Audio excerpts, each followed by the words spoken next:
Welcome to the Iron Seas, everybody. Thank you, thank you. I am your host, A.C Pritchard. This week we have our guest, Mr. M. Anthony Harris, author of, among many other things, Sherlock Hamster is one of my favorites, so that's the one I'll go with. Sherlock Hamster author himself. Um, Here to talk about some fun new stuff. I know you have had like some more like conspiratorial things like cryptids and stuff on your mind for maybe this year or the next couple of years or the near future. But before we get like into too far into any of that, the movie this week was The Manchurian Candidate with Denzel Washington. Yep. So a good choice considering the news headlines and just how crazy the world's been lately. Yeah. As And I far live as in like China, conspiracies and Manchuria. kind of like the future of where some of your writing might go, right? Yes, Yep. yes, of course. Um, so yeah, basically we got the other dudes running a little bit late. We decided to go live an hour early because time differences. Obviously, you're in China, um, Yep. but how about we'll just start with some of your books. How about we go there? And Yep. like Sounds good. reason, yeah, and like the reason like we chose this movie, with the whole conspiracy theme and everything. We can start there, and then Mm, when they trickle in, Jared and Kahuna will join us on some of the movie talk here.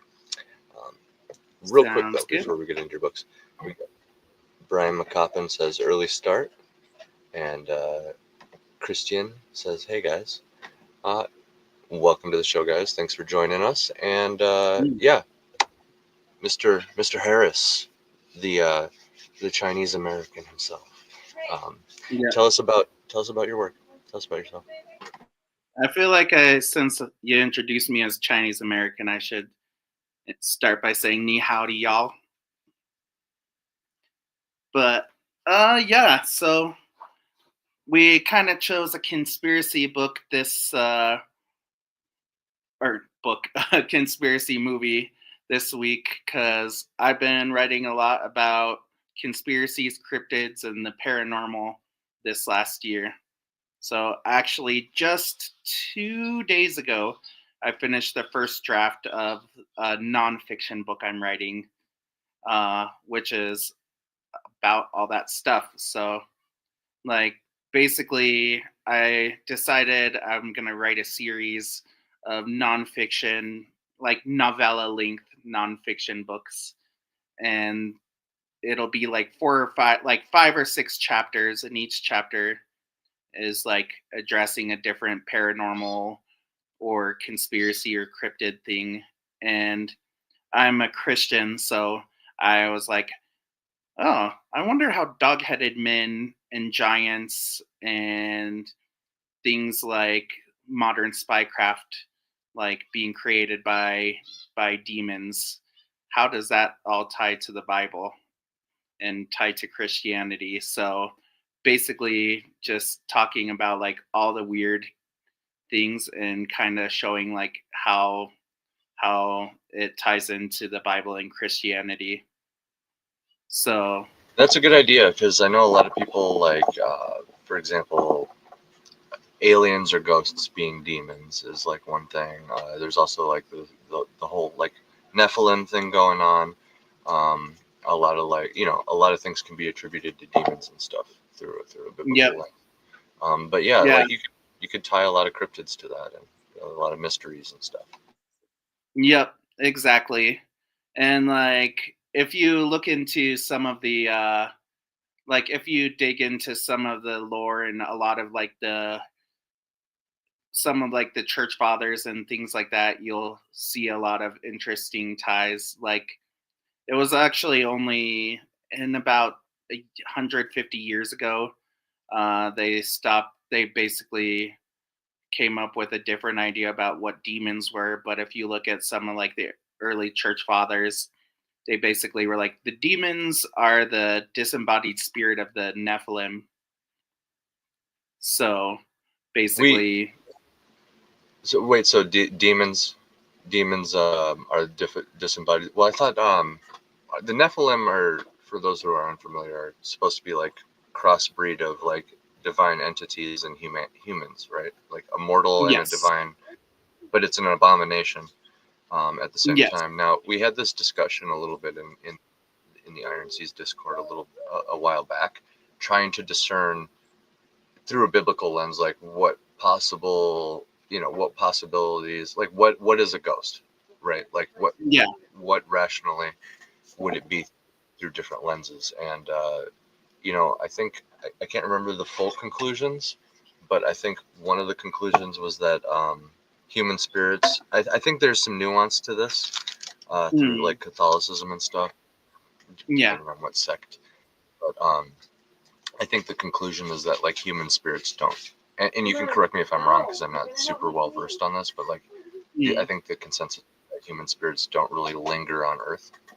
Um, so that said, because like wouldn't there be like this idea of purgatory, and you just kind of go where you're supposed to go after or whatever, um, yeah. Well, which kind of yeah, I can't answer for the Catholics because I'm right, Protestant. right, But like at least in most mainline Protestant theologies, basically they just say like there's a Bible verse and it says to be absent from the body is to be present with the Lord, like if you're a believer. So basically, most Protestants believe if you're dead, you're either in heaven or hell. right, So right, and then the Catholics believe that the only other possibility between those two things would be like this idea of purgatory, which is actually like um, a cleansing process, right? yes, Which ultimately just kind of leads you to heaven then. So yeah, either way, it seems like the outlook is kind of like human spirits don't linger. So it would be like yeah, something akin to a demon running around on Earth. Um, yeah. So yeah, there's some theologies. Like I said, I'm not Catholic, but I believe like I've heard some Catholic teachers and some Protestants also will say like sometimes there's special provisions like maybe God will let like the spirit of a grandmother or something who just passed away like kind of confirm the supernatural, which some people would say that. Also, some people say, "Oh no, that's a demon pretending to be your grandma," because a lot of the people who do see ghosts kind of go off the other end and are just like, "Oh, spirits are everywhere," and there's no real God. So ghosts well, are one I need to study a lot more about. it's an interesting thing because there's enough video evidence of like just things like shadow people and actual confirmed real things that people can't explain. Police body cam footage, CCTV, Hmm. these things where the context clearly demonstrates to these people this is not a faked scenario. You know what I mean? Yeah, More than enough evidence that shows okay, this phenomenon is real, whatever this thing we call ghosts is. Um, yeah, but to discern what it is a little challenging because it's like because it could equally be some sort of angelic being then, right? Like for as much as it's a mm, demon, the whole idea is it's just like something not of this world, right? yeah. Or So of this world, but not of the physical, like the physical side.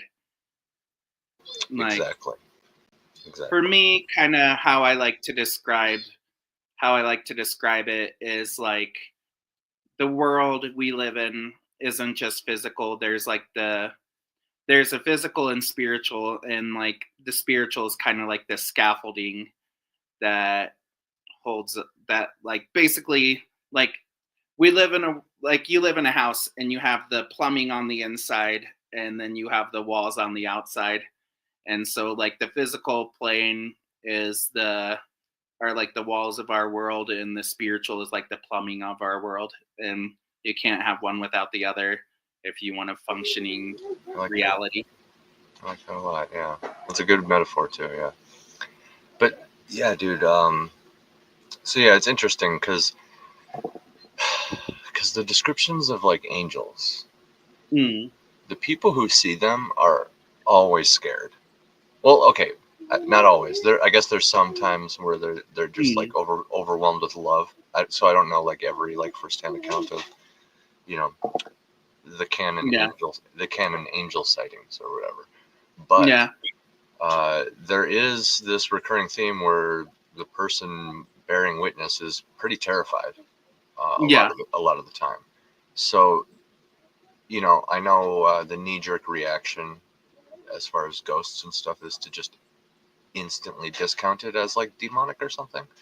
Yeah. Um, but just because logically, it just the only thing it needs to be is not human or not of this world, right?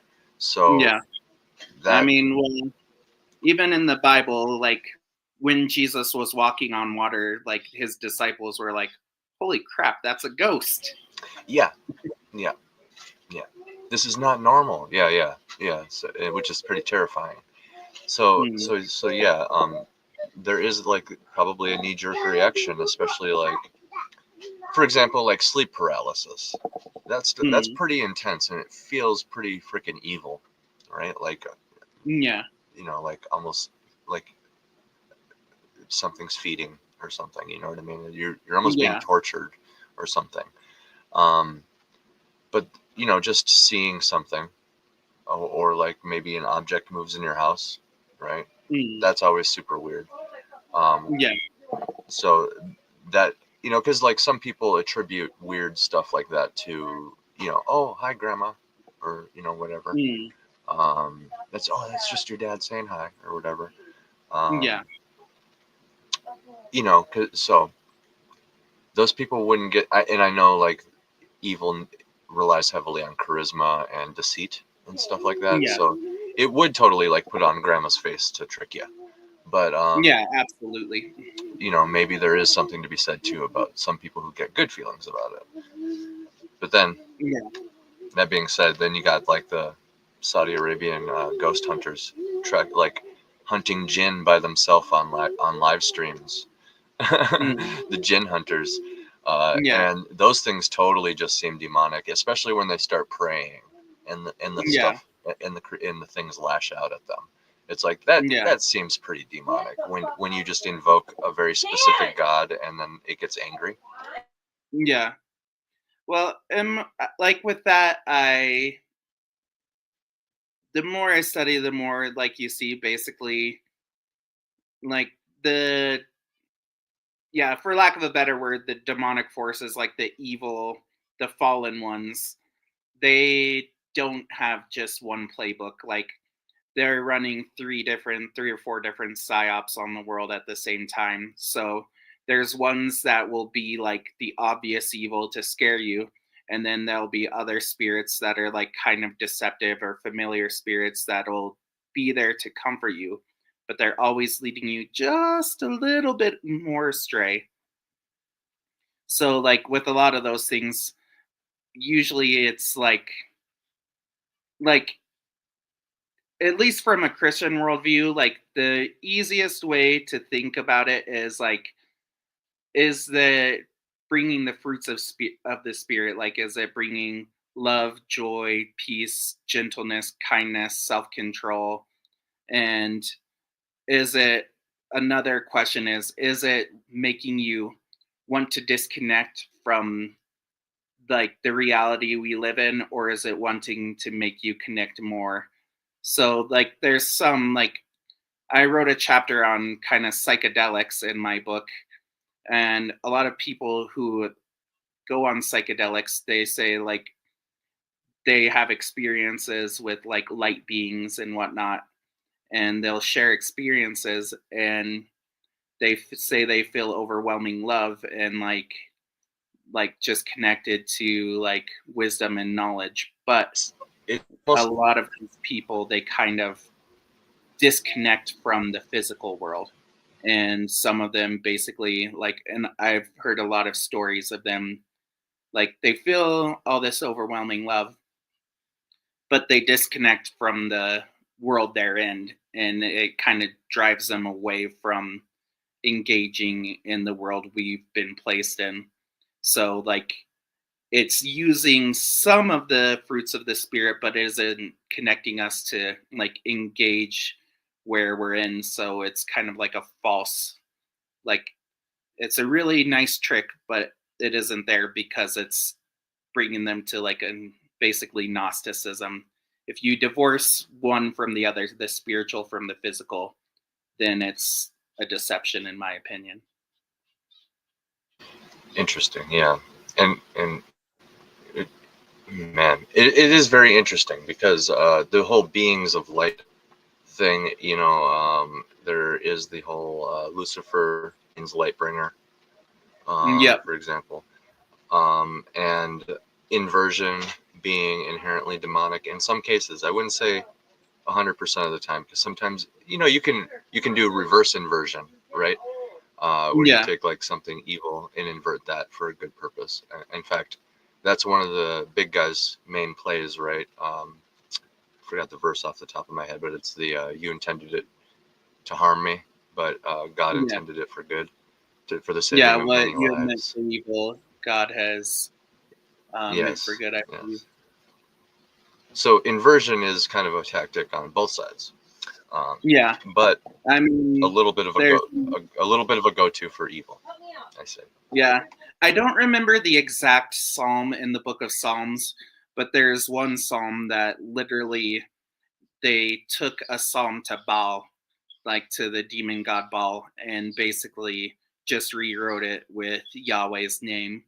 And basically, it was kind of like, it was basically saying, hey, Baal says he's this, but this is like, these are really attributes of God and not Baal. And That so it's seems to just be a kind of big thing. clowning on him. Psalms seem to be a big deal, a super big deal. I just kind of cracked open the Bible the other day, and it led me to a verse talking about rebellious people, but they were like rebelling by basically writing like mocking psalms. So they were like anti spiritual psalms, like, oh, God bad, haha, stupid, whatever. And aren't those like kind of like very? They're like, it's like music in a way, right? Almost like Yeah, lyrics. Yeah. yeah. So So so a lot of the psalms. psalms were basically songs or like poems, like meant for like kind of like corporate worship, like church services and whatnot. So they were kind of like the songs they would sing or like sacred poetry. I like that sacred poetry. Yeah. So modern psalms, you could view like music Yeah, in ways, except not intended for worship, right? Except for like maybe Christian bands, right?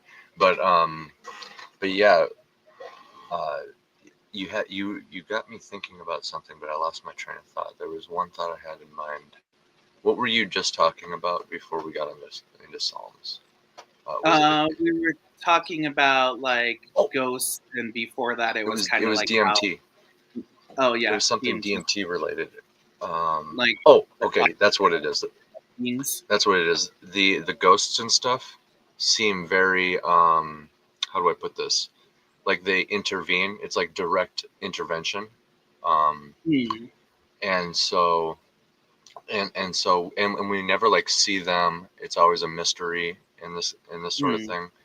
Um, and when you see when people in the old stories have always bared witness to like a good entity that's Hmm. delivering a message or showing them some sort of sign for whatever reason. It's pretty. Hmm. I mean, I don't want to say every time because, like I said, I'm not super well versed in this stuff. But like, Yeah. it's pretty direct, right? It's pretty obvious. Like literally a burning bush. This is undeniable. Or like Ezekiel's wheel. It's this crazy thing that is there. There is a thing there, and it's crazy. Uh, Hmm. Something like undeniable, right? Instead of like just a faceless shadow person that you maybe your brain's playing tricks on you. You can't even, you know what I mean? Where there's still all these questions in your mind instead of like a crazy Lovecraftian wheels within wheels and 10,000 eyes and, you know, fire shooting out of wings, stuff like that. Yeah. Seems pretty I clear cut for one side. Yes and no, You know? because like the Bible does say, like, basically be careful how you treat people because you might be like hosting angels without even knowing it. So Yeah, the whole Christ in disguise. yeah, So. basically, well, that's a different verse actually. There's like two different ones. Like one is basically saying like whatever you do to the least of these, you do to me, Jesus. But another one is basically him saying, hey, like, careful how you treat people because you might be entertaining angels unaware, as kind of the old like the common translation of it. So that being said, even though inversion is a playbook, it is a playbook on both sides. Yeah. The feeling of love and stuff, it could be an inversion, but can't discount that it's not, I'd say. Yeah. And because of entertaining angels, like you just said, I think we can't discount the DMT elves as potentially maybe some good ones. But like you said, yeah, it's a clever playbook, and like, yeah, it's probably going to just be like divination or any other sort of like sensitive situation where, yeah, maybe you come in contact with a good one, but maybe you come in contact with a bad one too. You know? And that's why, like me, I'm just like, be like, don't do it at all. But if you like feel compelled to do it, just be super aware that like some of the most evil ones will seem the most loving at first because they, you know, they want to manipulate you into abandoning your life, basically. Well, let's see, like people like Joe Rogan, right? When they talk about the DMT elves, uh, his story's famous. You know, the DMT elves just like mocked him and laughed at him. Yeah. And it's probably because he took himself so seriously. Like, I'm freaking Joe Rogan. I have this like, I'm this celebrity on Earth. I'm this human that like has all these mortal things. I have wealth accumulating. And the DMT elf was probably just like, so, you know, just like laughed at him like, yeah. you know.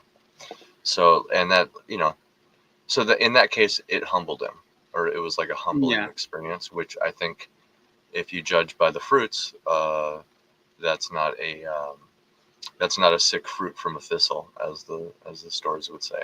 Yeah. That would be a positive fruit from, and that was probably a good entity, or at least a neutral one. Are there neutral ones?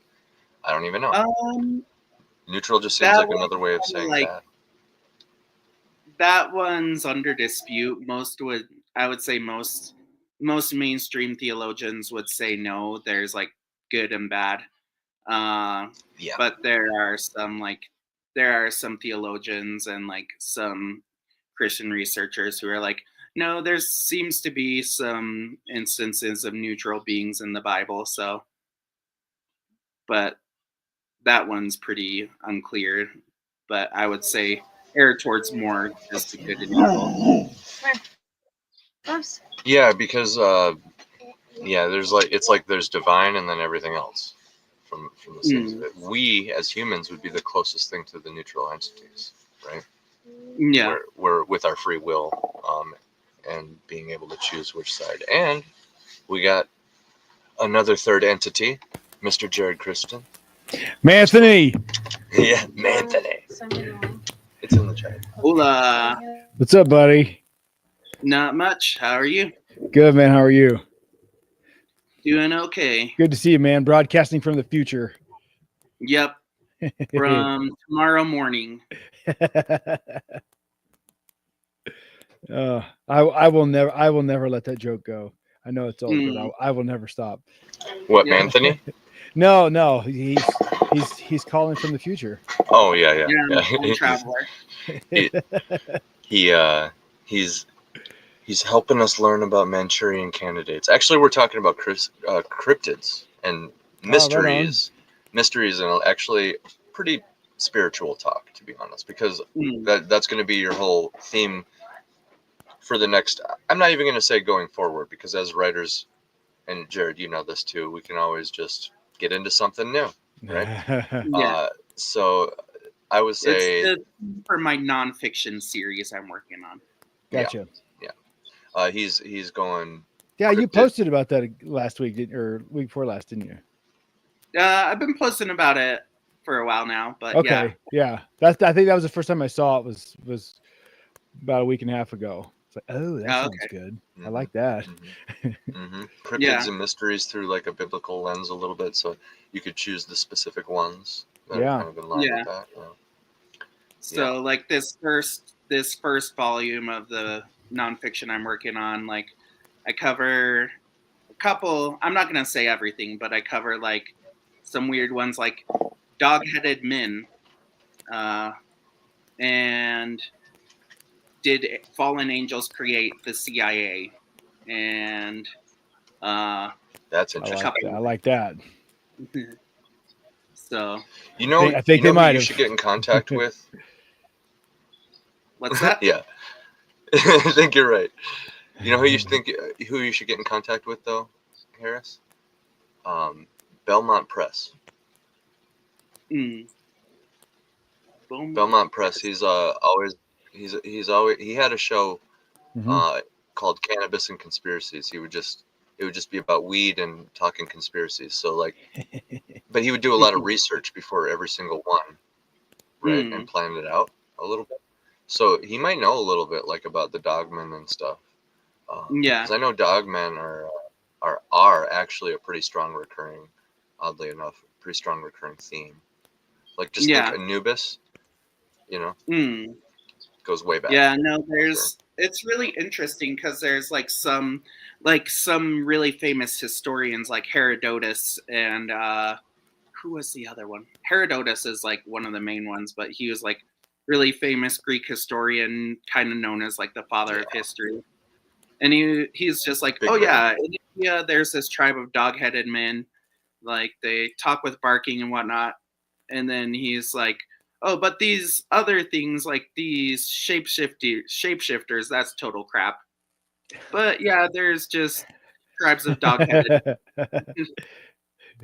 Those are real. Yeah, it's pretty funny. Like, there's a lot of interesting stuff with that. Like Christopher Columbus, he documented seeing dog-headed men, like tribes of dog-headed men, and like there's actually like I take a sample in my book, but there is this series of letters between like I think it's Norse, like basically like this Norse priest and like another priest. No, it was like two priests, like two Roman priests who basically were like, hey, I'm going to do a mission in Norway, but in case I come across any dog-headed men, are they human? Can they be saved?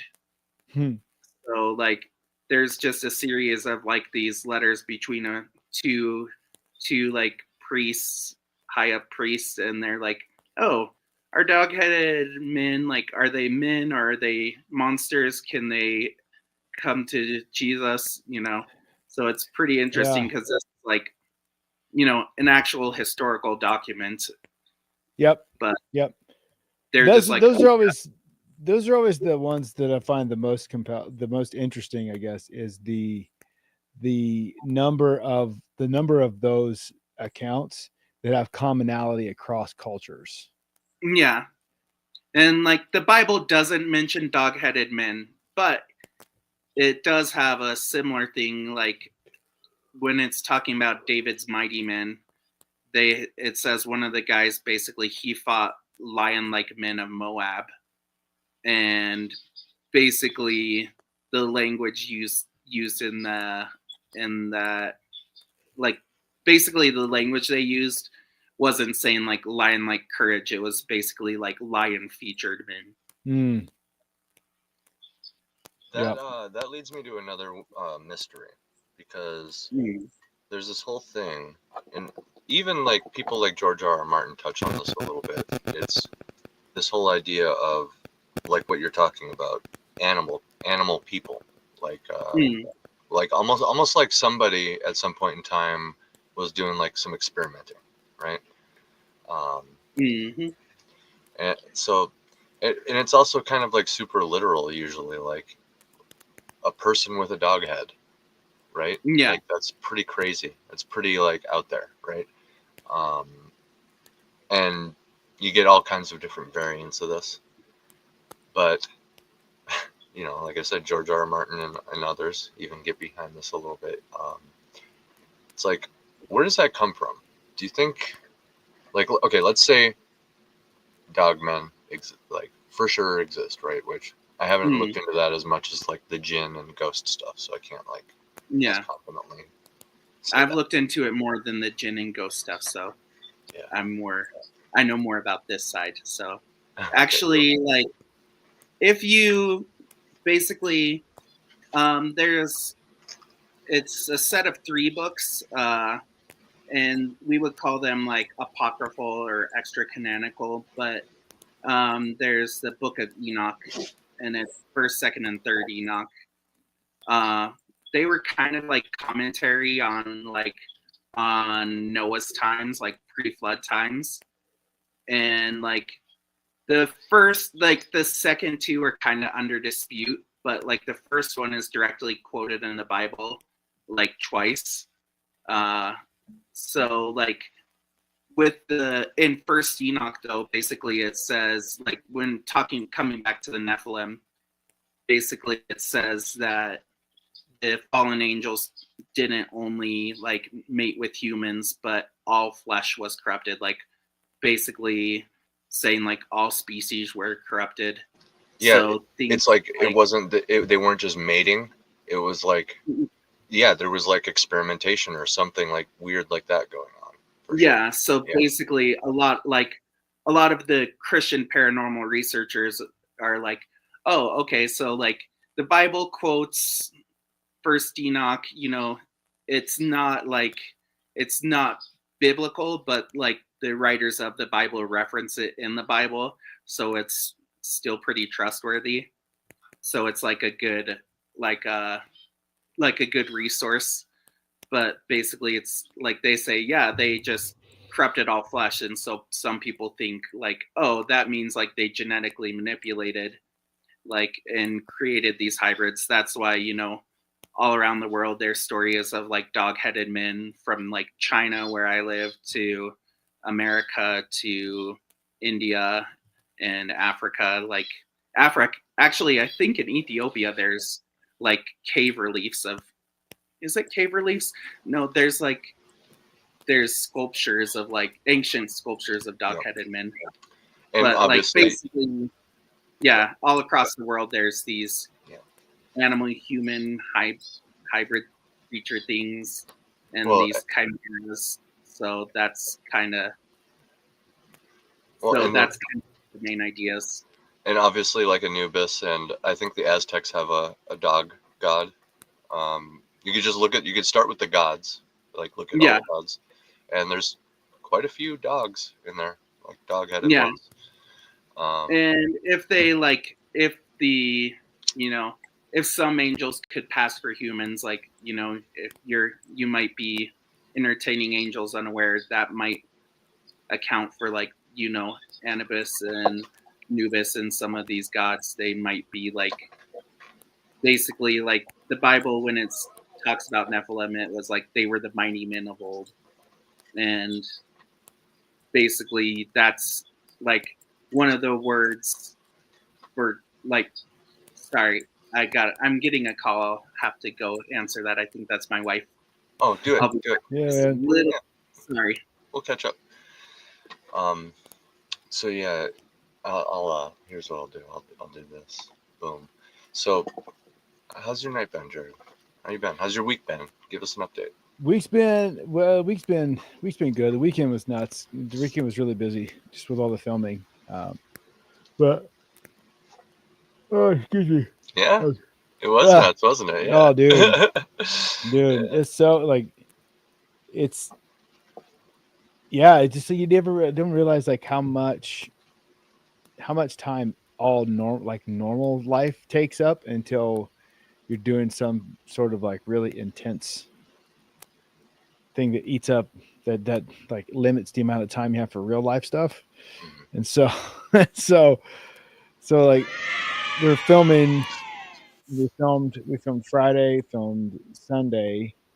Aaron had a wrestling tournament on Saturday. And so just this weekend was just constant go time, man.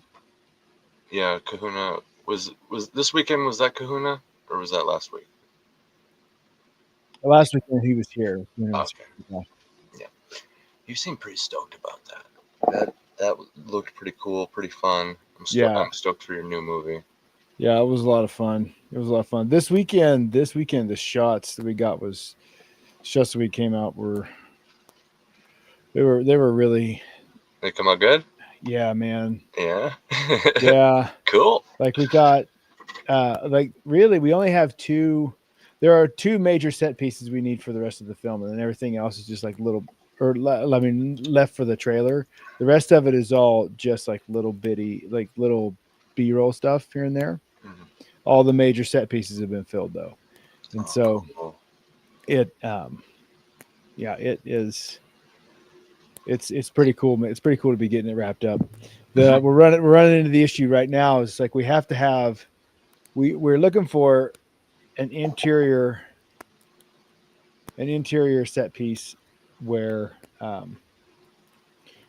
Marcus and Charles have to like move through a house like in tandem like they're clearing a house. And we have a couple possible locations, but it's also about time for people to start putting their Christmas decorations up. And so we're running into that issue. So that one may have to get put off. But we did get a green light. We got a green light from the local airport today to go film like Charles Landing and get all the and like they're going to let us like out on the tarmac, setting up cameras, getting the planes coming in. Like that's going to be pretty cool. I was surprised they were going to let us do all that. I was like, whoa. You'd be surprised at what simply asking permission can do. Yeah, like, man. You would be so surprised, Jared. Like I went and I had a photo shoot at a old rundown insane asylum that was like condemned, and found out I was one of the last people allowed to go there because very soon after that they were just like, you know what? No one else. Just no one else for whatever reason. And being there, some people might have said it was haunted. Others might have said you're just delirious from like the mold and asbestos in the air, which I kind of leaned a little bit towards that, even though it did feel creepy. I was like, I did get like a headache, and the fresh air was noticeable when I came out. So it was like, okay. But all we had to do for that was my photographer was like, what city is this in? Like, just found a number, called them, hey, can we do this? Yeah. Okay, cool. And then we went and did it. Nice. And then same with the small town I grew up in. The first show I ever hosted with my band, because we said, when you're local, this, you set up shows yourself. Sometimes that's kind of how you have to do it. You just get you get bro bands, right? Yep. You get bro bands, and then together all you guys use your resources and set up shows and invite all the bro bands to play, and that's how you can at least play for each other. Sure, yeah. You know what I mean? Yep. Even if nobody shows up. But yeah, we ended up actually hosting a show in our local library because it was attached to it was attached to like the city hall. It was a small enough town where like basically you're in a library, right? But then you walk into the next room and basically you're walking into a big boarding room, right? And we just we asked permission for that. They were like, what do you want to do? Oh, we just want to like host a show. Think of it as like a big birthday party, essentially. And we just told them all that, and they're like, oh, okay, why not? And the other funny thing is this same building The next thing that's attached to it was the police garage, and the next thing attached to that was the fire department. So we were kind of playing for the cops and the fire department too a little bit, and I don't think they realized how loud it was going to be. But yeah, we got all the bro bands out there. We charged door money, and like the mayor's name tag got stolen. Somebody ripped a sink out of the wall. Yeah. There's certain things you shouldn't get permission to do, or at least there should be a little oversight or something. Yeah. That ended up, it worked out. It was a very cool experience. I mean, I don't condone them stealing that and ripping that out of the wall. But here's Manthony again. Hey, buddy, how you? Oh, you caught the tail end of that story there. That was we were talking about how ripping something out of walls. Yeah. We were talking about because he was saying that he got permission from the local airport for some filming. Oh, nice. Scenes.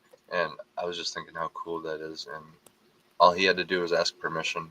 And I was like, yeah, it's crazy actually. You just ask permission sometimes, and you can do some pretty cool things. Yeah, it was cool, man. It was cool. Yeah. I'm an extra on some Chinese indie film, actually. Nice. Like, I used to work, and there was like, literally right next door was this like Taoist temple, and they were like, some Chinese indie group was like filming a movie, and they're like, hey, do you want to just be an extra in this scene? And I was like, okay. Hail Daniel P. Riley.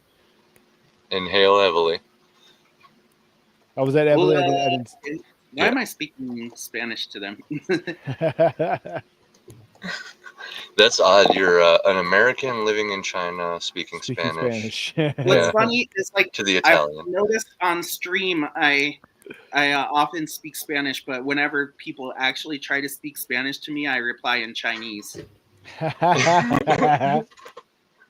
So annoying because like my brain knows, like I know not a lot, but I knew enough to get around with Spanish. But now like I have like Mexican family, and they'll speak to me, and I'll be like she'll be, my sister-in-law will be talking to me in Spanish, and like I'll be like, oh, okay, and then like I'll just start responding in Chinese, and I'm like, oh, lo siento, sorry about that. That's pretty great. I just got my English going on. I could speak a few broken, pattering French words to you. I can say I'm American. Kidding. If I ever need to surrender to some French people, I could be like, "Je suis American. Je suis American." I can say my name. I can't ask where the bathroom is, but I can say what my name is. I'm Andy. I'm American. That's all I can say. Imagine an immigrant running around America, and that's all they can say. I'm Jose. I'm Mexican. Let's see. I know how to say a couple words in Mongolian. Like I know how to say, "Hi, my name is," in Mongolian. Yeah. Mongolian's pretty fun though, because it sounds like a fantasy language. Can you say it in the cadence of Marshall Mathers's "Hi, my name is"? So you can be like, "Hi, my name is what? My name is." So you just. Let me see. Yeah, in Mongolian. Combino, Mininer Michael. So what is it? Sambino means hello, and then Mininer is like my name is Mininer. Mininer. And then just your name. But my Mongolian name, if I wanted to say my Mongolian name, I would be like Sambino Mininer Sev. Mininer what? Mininer what? Actually, Mongolian rap is pretty cool. If you haven't listened to it, I have a friend who's a Mongolian rapper. So, dude, Mongolian metal. Have you guys checked out the Who? Yeah. Pretty generic choice, I know, but they're very good.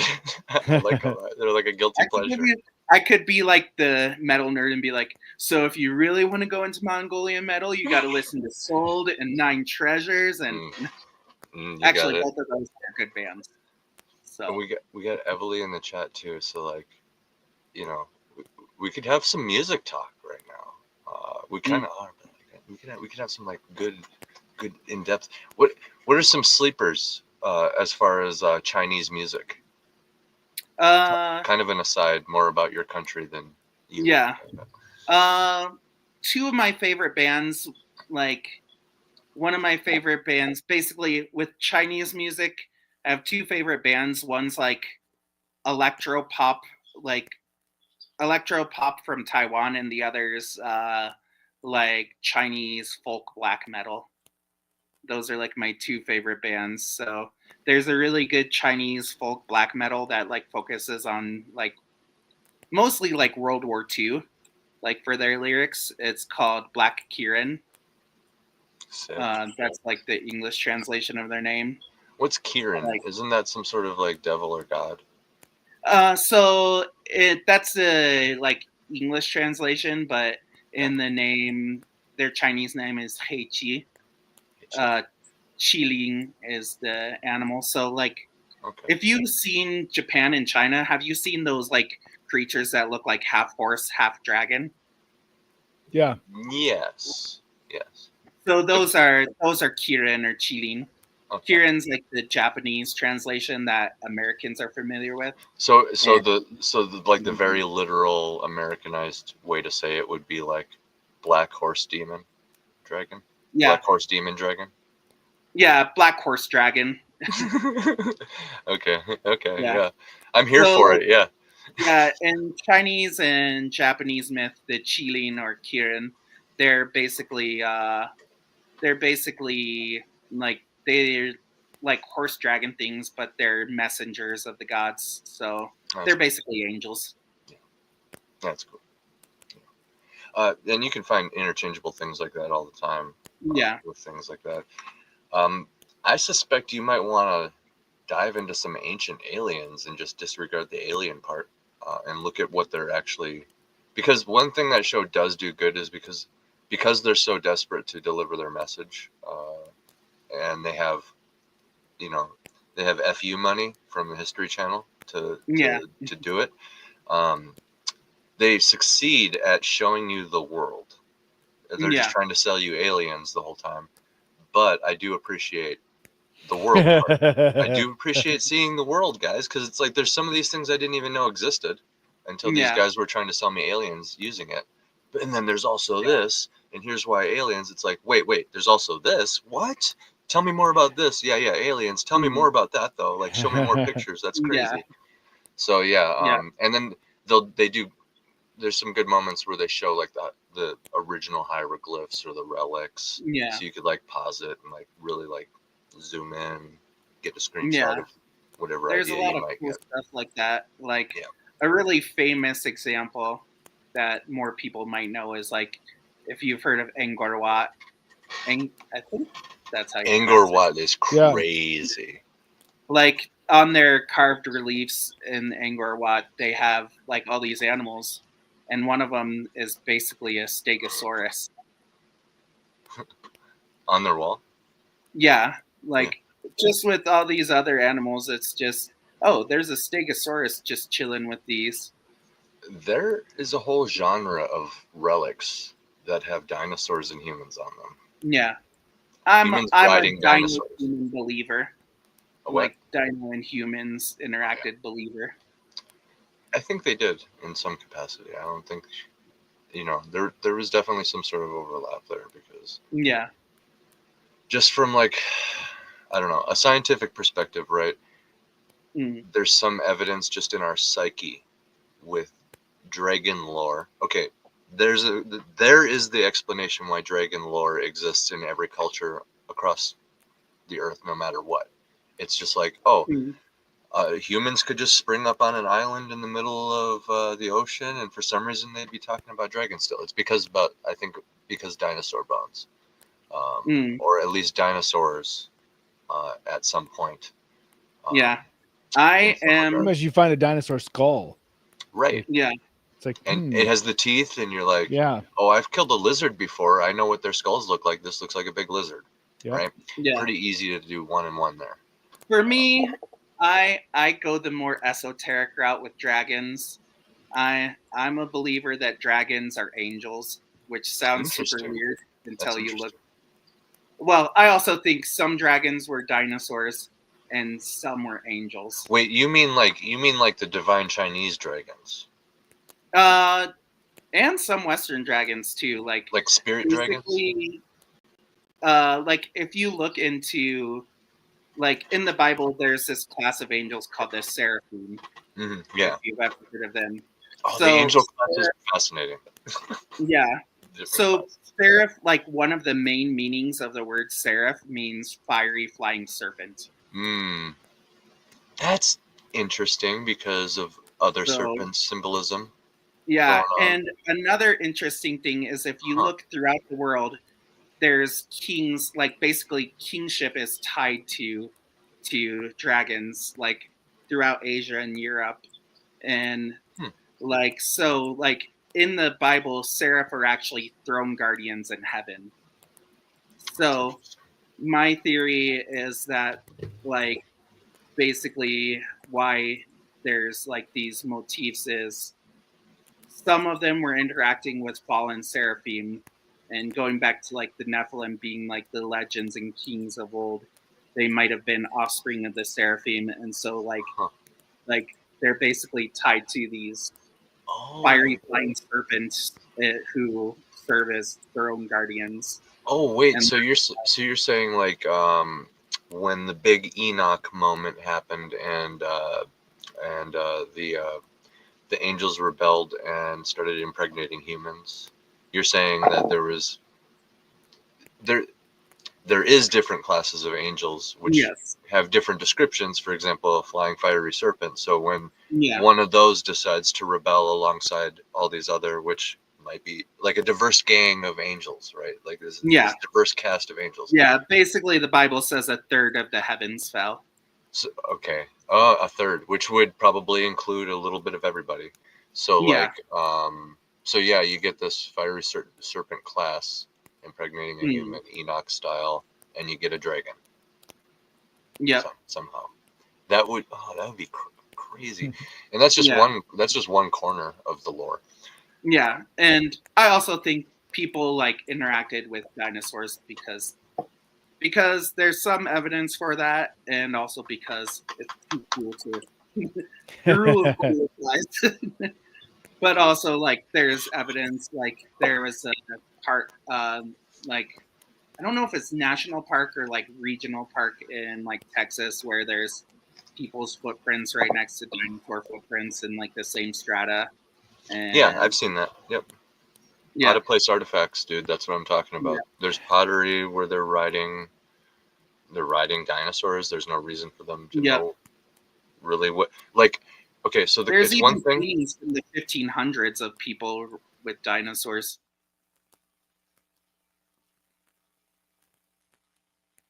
Oh, everybody just froze.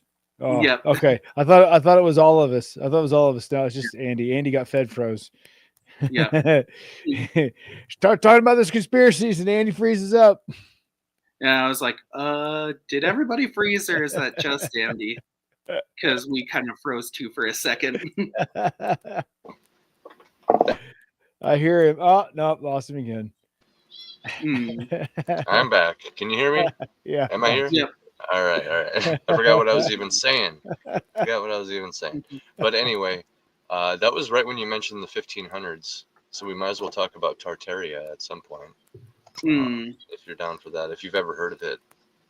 I have heard of it. I'm a Tartaria skeptic. Well, like for I good think reason. Some claims are like, it depends on what you mean by Tartaria, but the main like TikTok version, like the TikTok Tartaria, I don't believe in, but I do believe in suppressed technology and like some advanced stuff that was suppressed. So, but well, what about just the simple idea of okay, when you take the fact that like the local Egyptians even will tell you that the ancient Egyptians found the pyramids and the Sphinx and everything already there, that you basically apply that same idea to some of our very grand buildings. this whole idea that we kind of just took what was already there and then said we built it or whatever, which would explain how we built it so quickly. Because if you think about how long America has been around, for example, this is where some people point at it. Yeah. They're like, how do you build that in just that long? And why would you, like, you look at the old World Fair photos and it's like, oh, they apparently just built this overnight for the world, one event, and then just tore it all down the next day. Shucks. Yeah.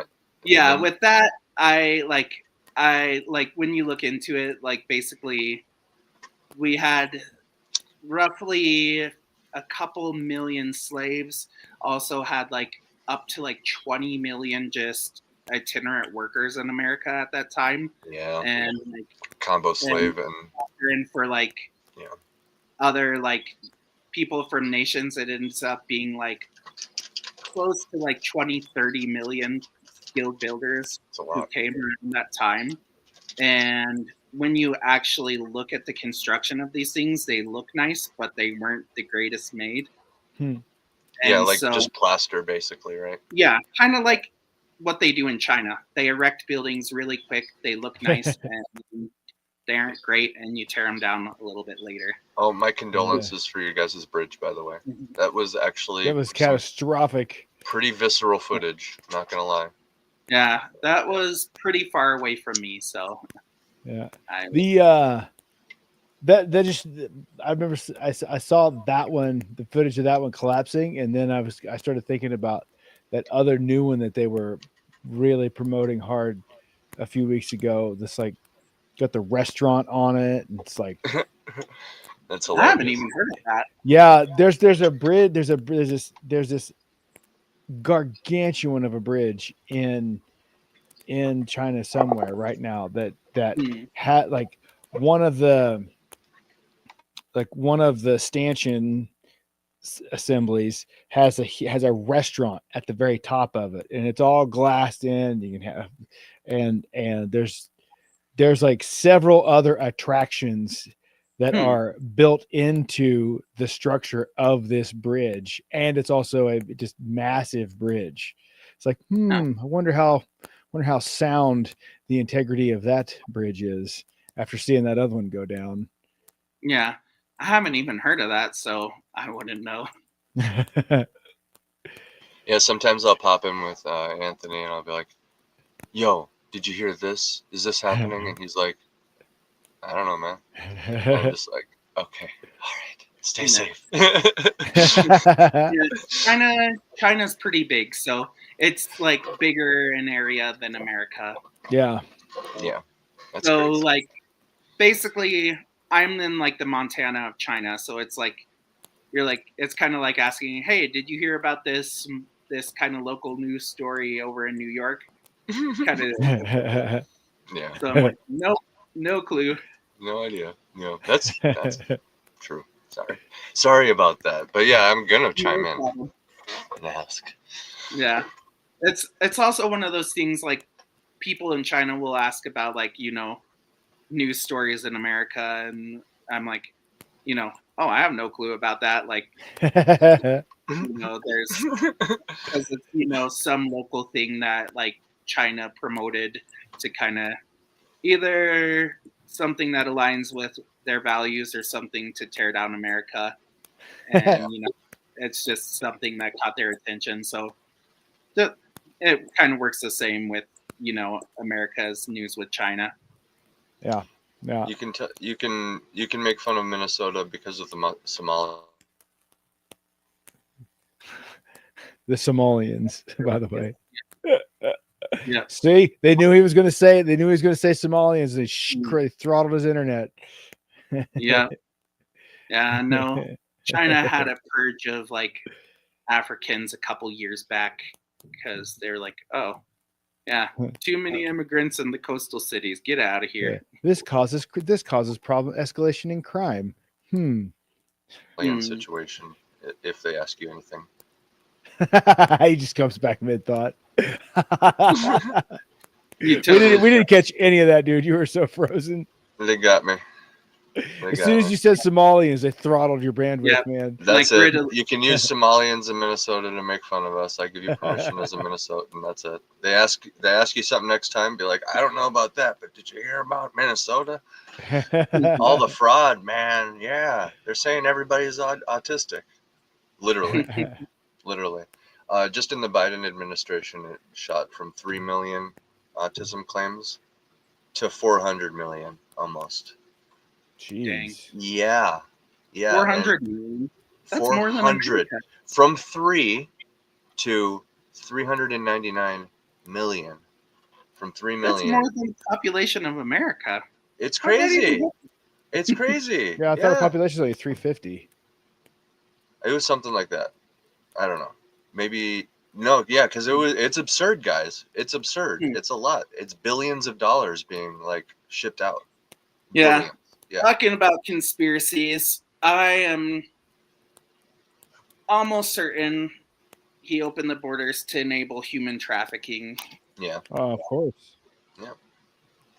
Yeah, super enabled. Among other he just things. sips his tea. Yeah, I would. Yeah, that would be the perfect response. Yep. This is what I think. Yep, exactly. Oh yeah. No, it's true. I think there's a reason there's such a visceral reaction to whenever that subject is brought up.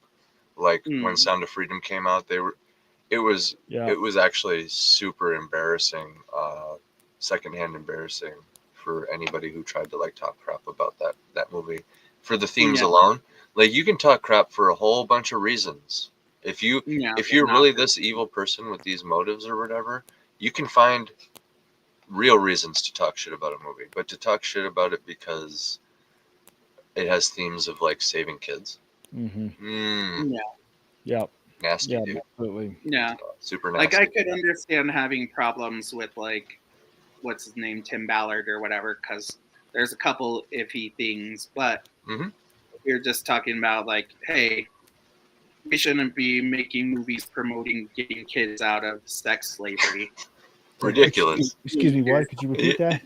Yeah, can you say that again for everybody to hear? It's like, geez, guys, get real. I'm glad that's in writing too. They did that in article form. So thank God for that. Yeah. It's there forever. Well, there until they scrub it or stealth at it. Yeah. But yeah, speaking of conspiracies, before they throttle my internet again. We got Jared here now, so we can talk about this week's movie, which is The Manchurian Candidate. We can get to that. I forgot to specify. I didn't realize there were so many different versions, so I forgot to specify Denzel Washington. 2004 version. Yes. Yeah, I watched the Denzel version. Okay, good. I rewatched the Denzel version. I'm always going to default to like the most popular one or whatever. You know, like the one that makes the most sense algorithmically, and like it seems like the one with Denzel Washington would be that one. So either way, what are some of your guys' initial thoughts? Go ahead, Anthony. I mean, I liked it. That's why I suggested it, and it goes along with the conspiracy stuff I've been researching. But it was pretty interesting seeing some of this stuff, and realizing, oh, they did this in 2004, and they're predicting the stuff that happened. It's like, oh, that aged well. Yeah. And also kind of like showing some stuff that like people nowadays, like survivors of like ritual abuse and whatnot, are coming forward to say. Yeah. So it was kind of interesting, kind of like a peek behind the curtain. And I think, like, if you're in the conspiracy world, they have something called revelation of the method. Basically, like, if they tell you they're doing it, then they can't be held accountable because you've given your consent.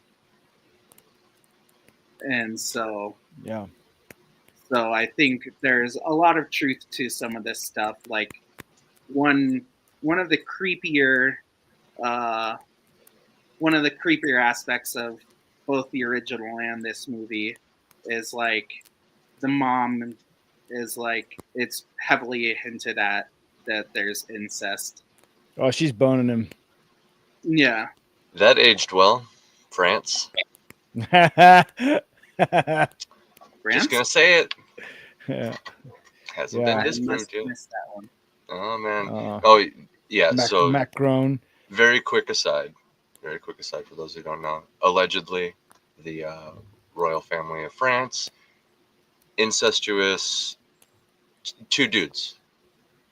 Huh. Two dudes. The first lady is a dude, and the first man could maybe be his son, which makes the whole thing. It's just like layers of demonic.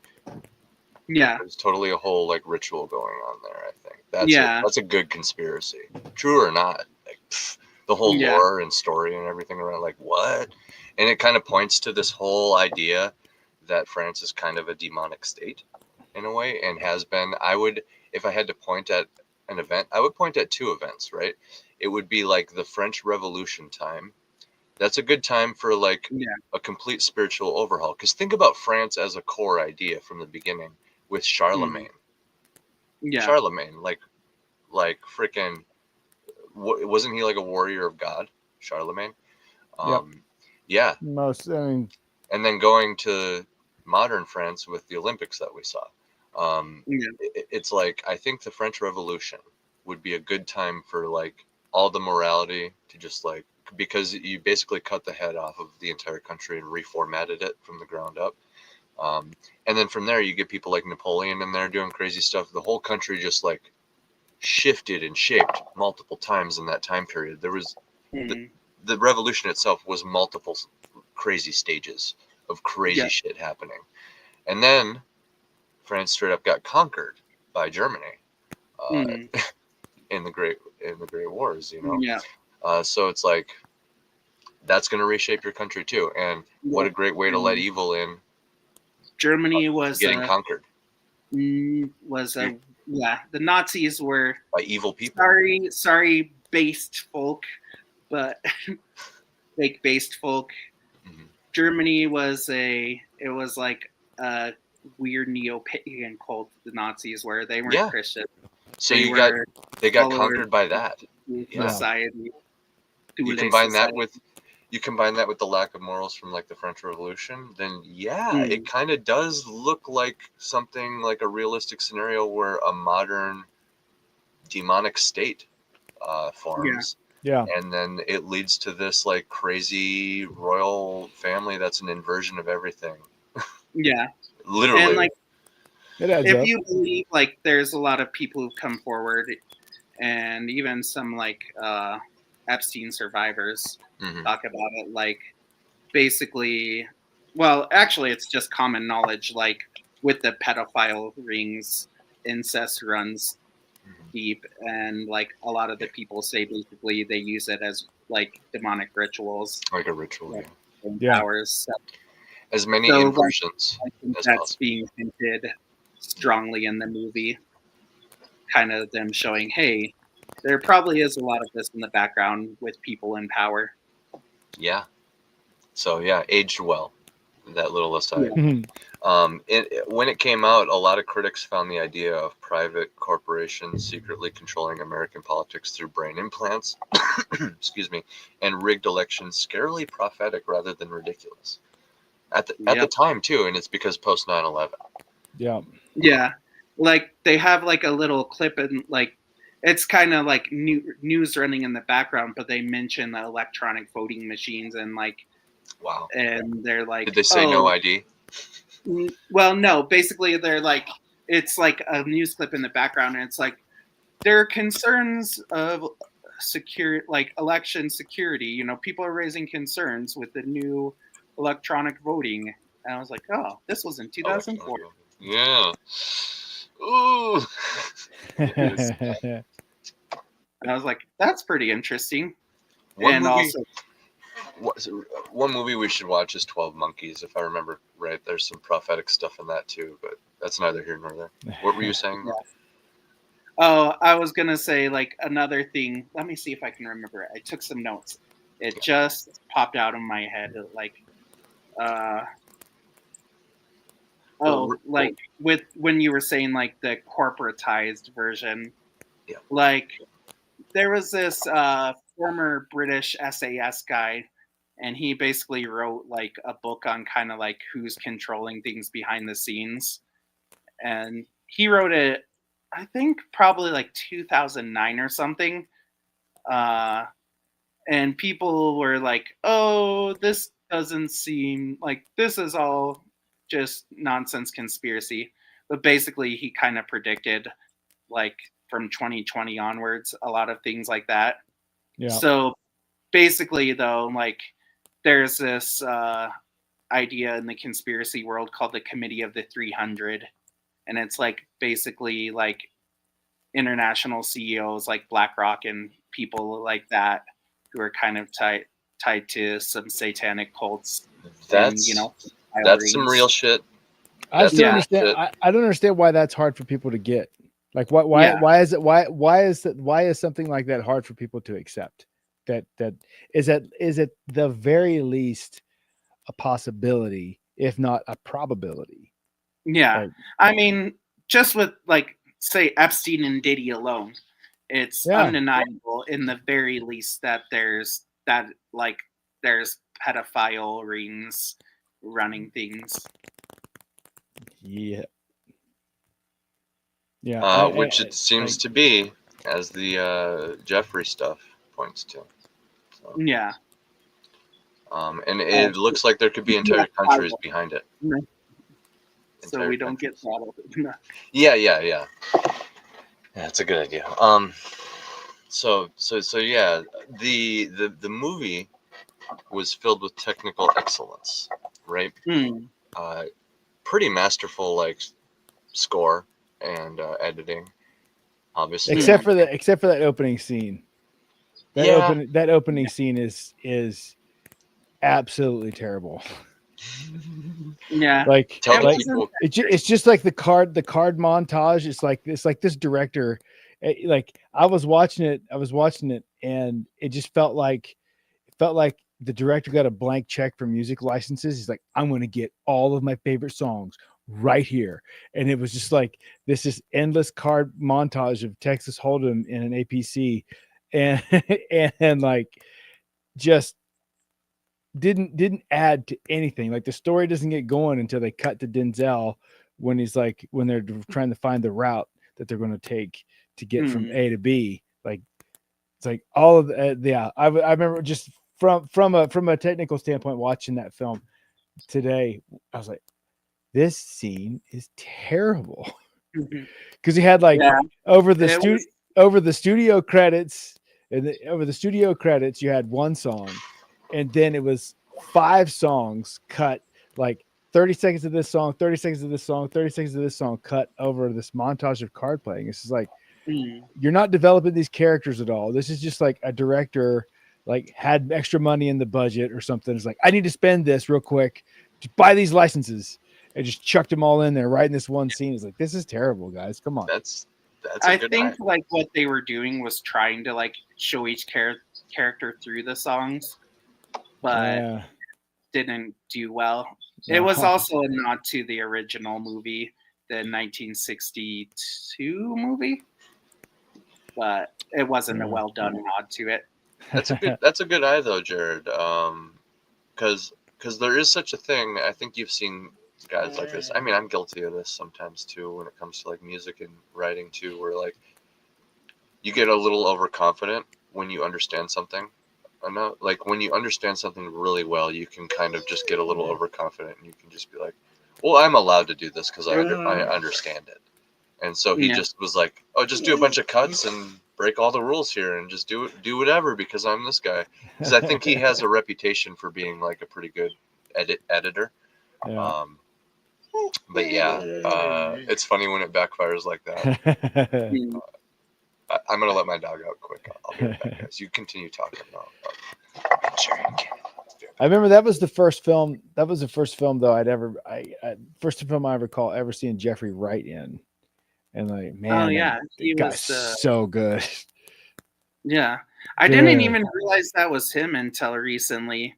Yeah. Like he like it's funny because in that movie it's 2004, but he looks older than than he is now. Yeah. Yeah. So he looks like a haggard vet, like a haggard war vet. Yeah. Yep. Yeah, like he did a great job portraying like the PTSD. Yeah. Yeah.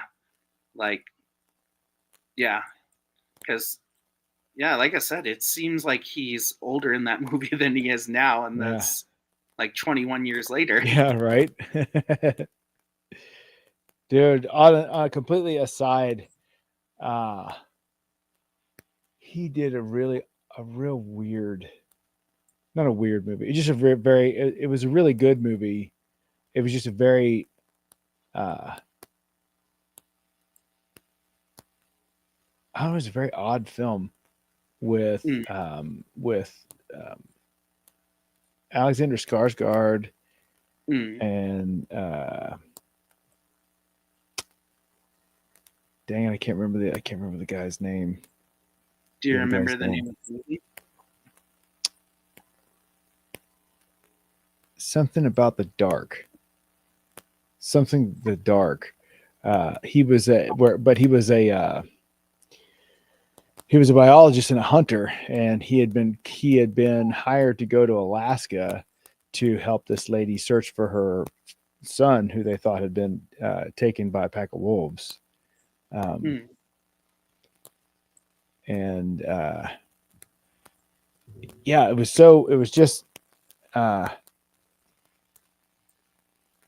a very like bleak film, and I think they filmed it was all in Alaska, and it was Hold the Dark. That was it. Hold the Dark. I've heard of it, but I haven't seen it. Yeah. James Badge Dale was the other guy. Yeah, Stellan Skarsgård, Jeffrey Wright, and James Badge Dale. Dude, like it's definitely worth watching. Definitely worth watching it. But it's just like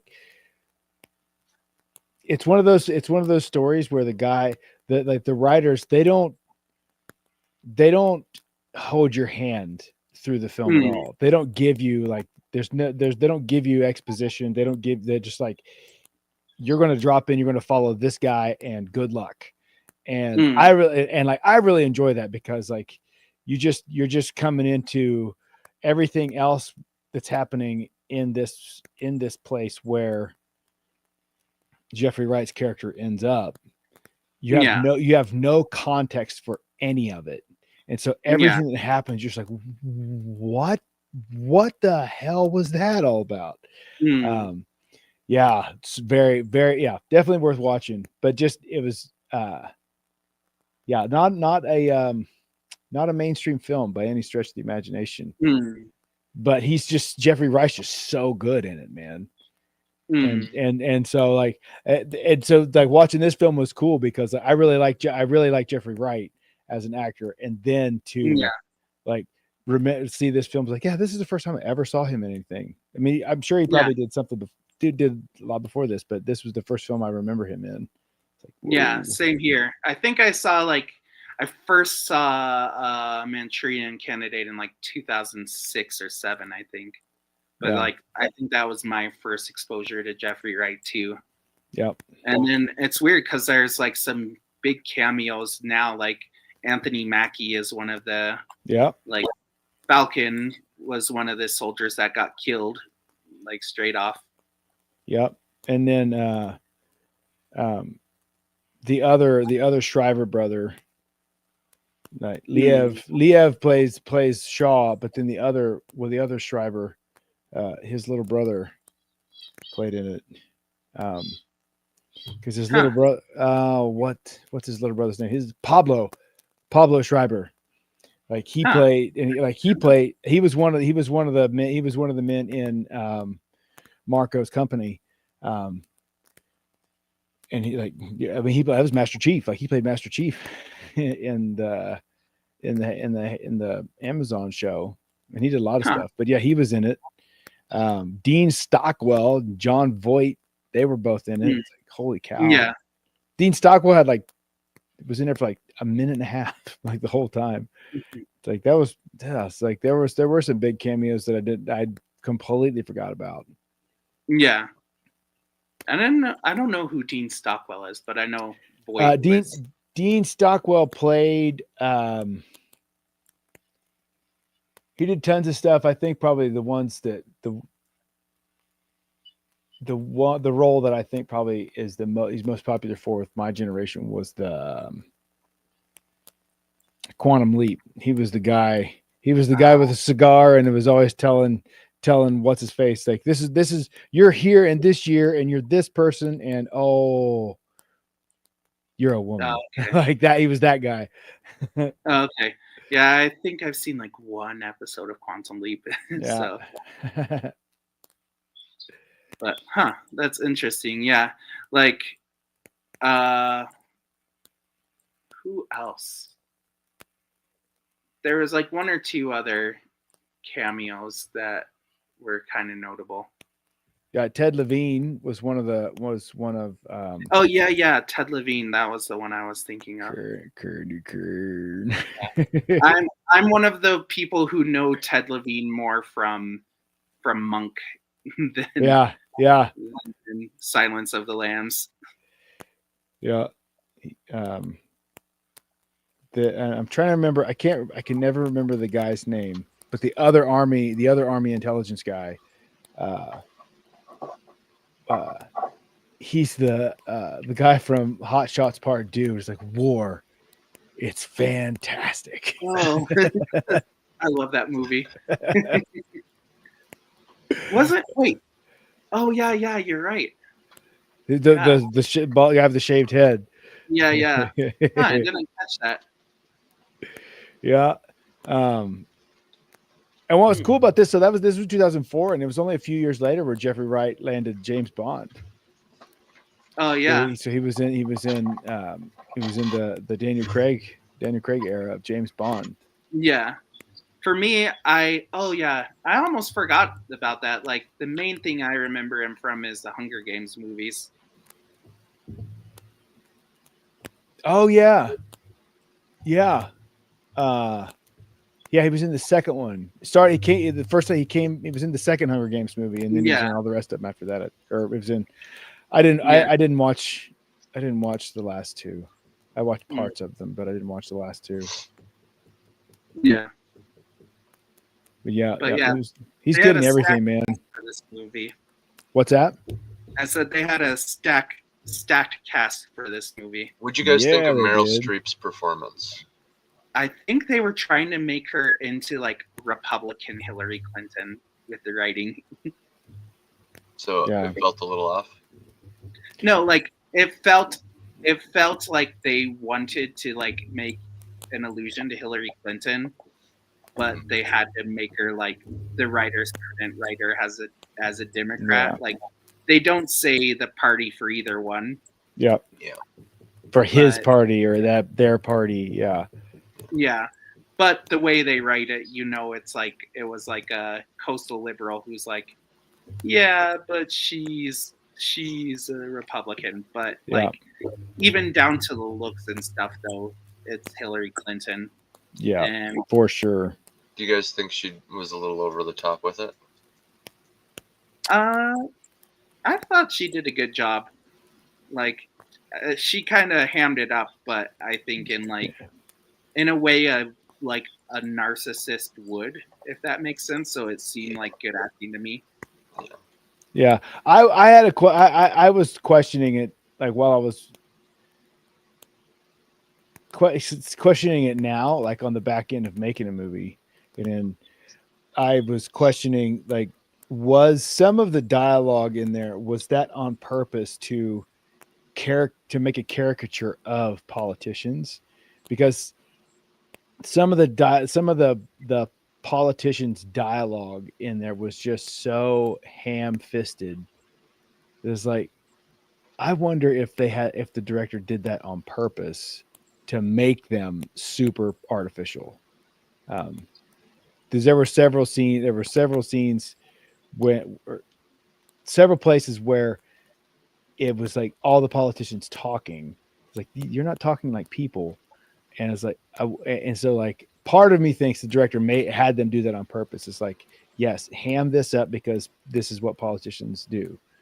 And what's funny is like that was 2004, but then you fast forward 20 years and like they wouldn't dare poke fun of a politician like that without labeling them like a staunch right-wing Republican. Yeah. Mm. Yeah, the writers, they would make fun of a staunch right-wing Republican, or make fun of somebody by saying they're a staunch right-wing Republican and make them feel plastic, and then make, Captain America a Democrat. Yeah. Oh, they're all right. Yeah. I did like that they did basically like that in the movie. They showed both sides like as basically part of the same apparatus. Yeah. So it was one of the few where like it seemed pretty like it was still, you could still kind of tell like it's Hollywood, it's gonna be anti-conservative, but like it actually kind of went against, like Democrats and whatnot too. Yeah. Yes, a little centered. Well, what do you guys think of the updated conspiracy being to a corporation rather than China/North Korea? Do you prefer a corporation, or would you rather have Red Scare? I think corporation is more likely, more realistic. Yeah, the corporation's more likely, and like, country wouldn't risk getting blown up. That's for sure. Yeah. For sure. I mean, it's a pretty old motif, actually. Like the East India Trading Company. Yeah. It's basically, we've had a corporatocracy for a long time. So if you call it the East Indian Candidate. Well, I think like I think James Bond's Spectre is probably pretty close to a model, an analog of reality in terms of who the shadowy people behind the curtain are. Hey, just to let you guys know, I have to be leaving in about 10 minutes, so I only have about 10 minutes more. Okay, well, really quick then, what is your particular final thought on the movie? Does it sink or float for you, Anthony? To me, it sinks. Or not sinks, it floats. I was like, ooh, spicy. Here we go. So it floats. I like it. I don't think on this rewatch, it was interesting because like it was less entertaining than the first time I saw it, but I also like having kind of dug more into like the conspiracies and like the occult beliefs of a lot of like the elite leaders. I'm like, oh, they mentioned a lot of things, and like they did a lot of like it was packed full of like symbolism and hidden messages. Yep. It's prophetic too. Yeah. Yeah. Well, we will keep that in mind then. I won't play the clip quite yet. I'm gonna wait for Kahuna to get here and let him weigh in, and then we'll before the end of the show I will play one of the clips. But since we only got you for like 10 more minutes, was there any particular book that you would like to plug? You can toss the link in the private chat, and I'll throw it in the actual chat, and obviously make sure it's in the description and everything. Yep. I mentioned Sherlock Hamster earlier. I don't know if you saw my message in Discord, but my son loves my copy. He just like I caught him one time just staring at it laughing. He awesome. Really, yeah. So that character does work. That's a real character there. The Sherlock Hamster character you got. I'm glad to hear that. That makes me happy. I'd like to see some comics, and I don't know if you already have a concept with Sherlock on the book covers that you got. So I mean that means anybody can draw him at this point, and I don't know, maybe I could help you find an artist in the community somewhere that'll want to work with you. I don't want to volunteer him, but Animation Overload does pretty good work.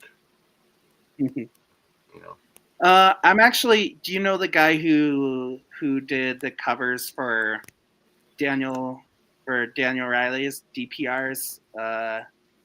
His G Sedai comics. The guy who's done the G Sedai comics. I think so. Yeah. Oh, that guy's good. I can't he's the one who did my but cover. Yeah, I like his work. Yeah. I'm just saying I would like a comic. Jacob something. I'm spacing on his name right now to have it pulled up. But Jacob Sherlock something. Hamster comic, it would lend itself. Actually, like, if you guys know.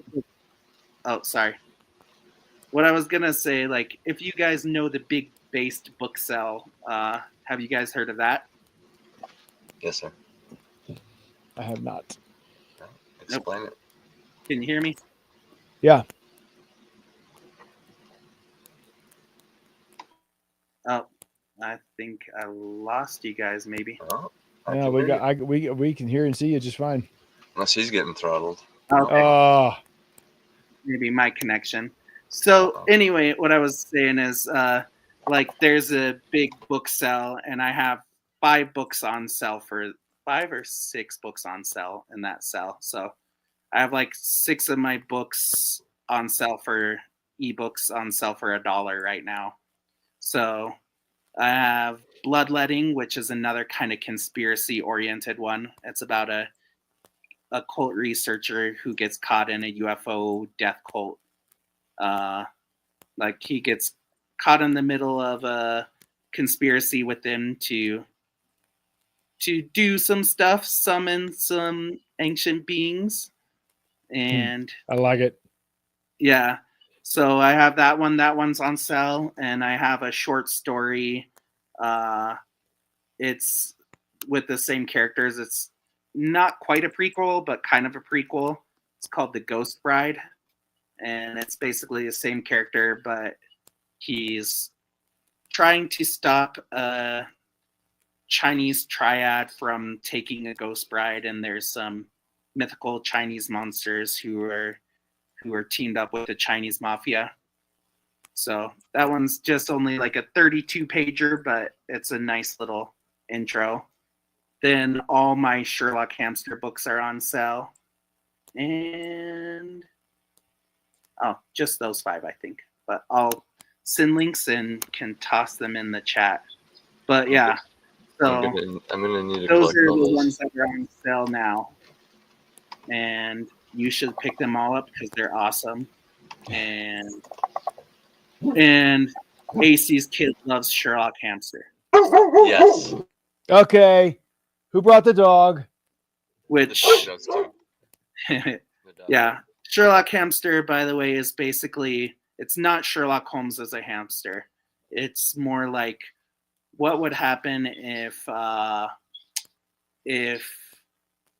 Raymond Chandler was a kid's detective, a kid's book detective.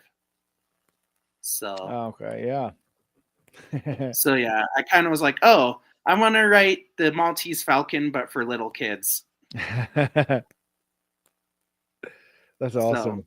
I grew up on 1940s detective noir. So, and hopefully I'll have another Sherlock Hamster out next year. I have 5 books written already. So I just need to edit the next one and then write another Sherlock Hamster sometime next year, which those are nice because I can pop that one of those out in like a month, depending on my schedule. Very cool, dude. Very cool. All right, my dog finally stopped barking. Oh, there it is. There it is. I got the cute doggy. Nice little pooch. Maybe I got a milk bone. I know. I can't wait to move, guys. But anyway, I got the description all updated with all your links that you just sent. So that's all set. So, yeah, I would love to stay longer, but I actually have some official government paperwork to do. So my wife's in her hometown. My wife's in her hometown, and she didn't think she didn't think she needed me to be there, but since our son's, American and Chinese, I have to be there to do that. So I have to go down there and do paperwork for him. Then I'll come back up and work here while she's visiting family there for another 2 or 3 weeks. Heck yeah. How long a drive is that? I'm actually flying out because it's like, okay.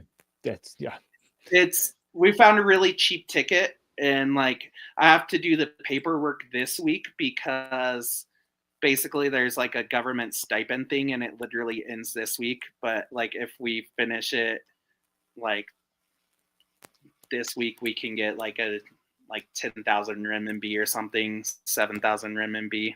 So get like $1,000. Yeah. Right on.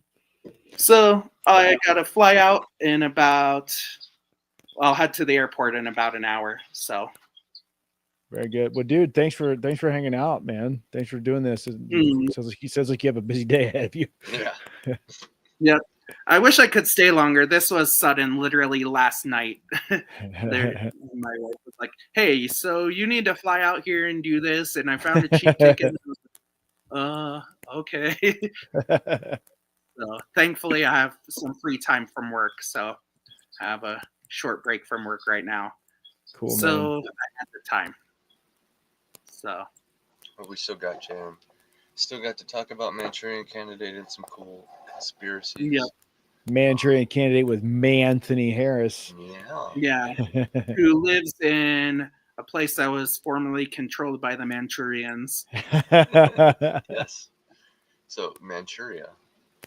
Some would argue. I'm not the Manchurian Candidate, but I did enjoy the movie. It does float, and I don't speak Manchu because that's a different dialect. But yeah, I would like to speak Manchu just so I could say the word Manchu regularly. I can speak Manchu. Yeah, I speak a little bit of the Qinghai dialect. I can say a couple phrases in the dialect where I live, and a little bit of my wife's dialect, which it's kind of funny. I tell people like the dialect where I live sounds like angry bees speaking Chinese, and the dialect where she lives sounds like people chewing bubblegum speaking Chinese. Oh my goodness. So that's the difference in your dialect. You know ours in America with like the southern accent. Yeah. Like chewing on steak. Yeah.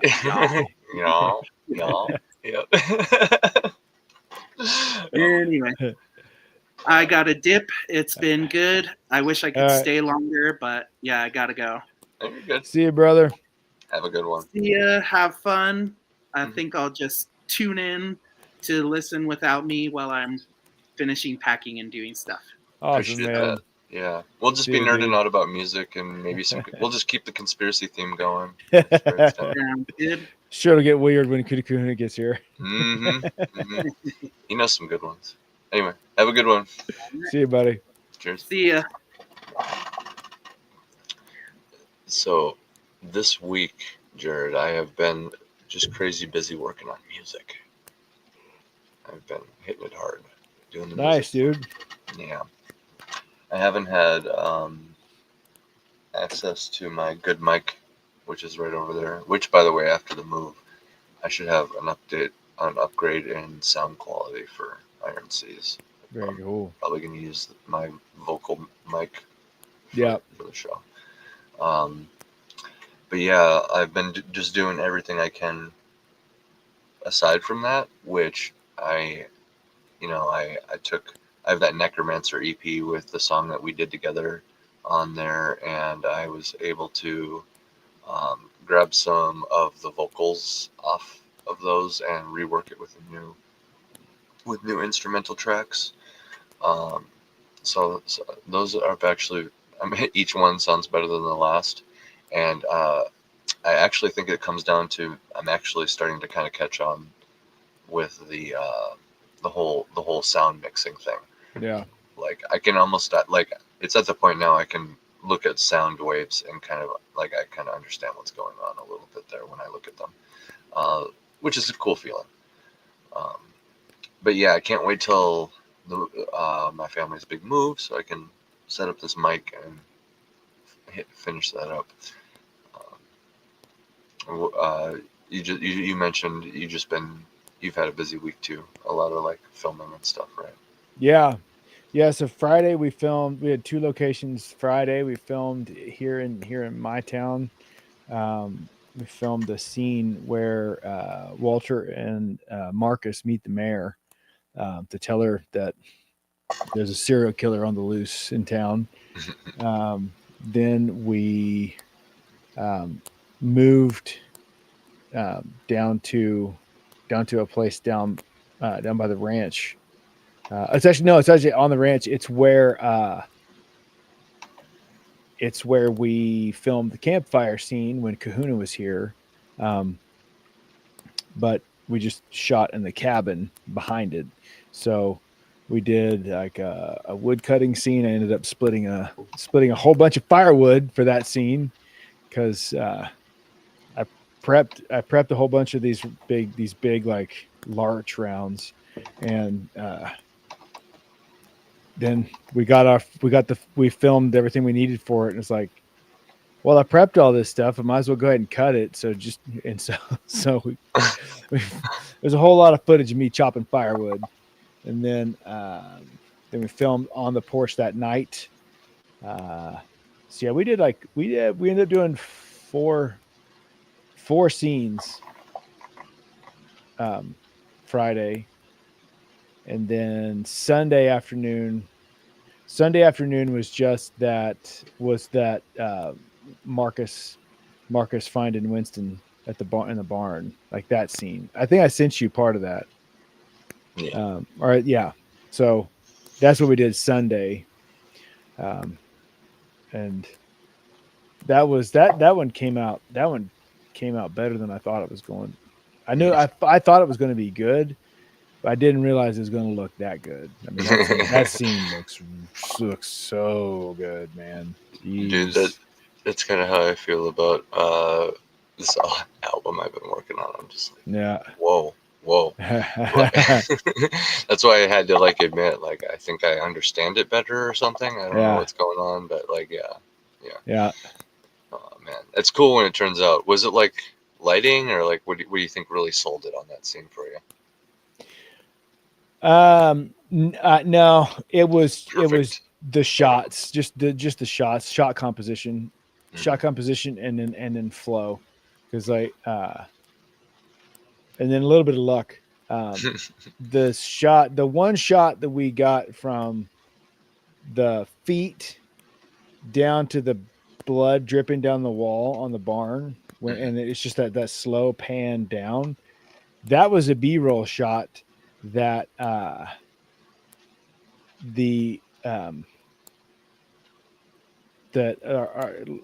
other camera 2, Libby, she just did that while we were setting up another shot. That was just for fun. Like, she was just messing around. But I saw it when I was going through the footage sift. It's like, holy crap, that's good.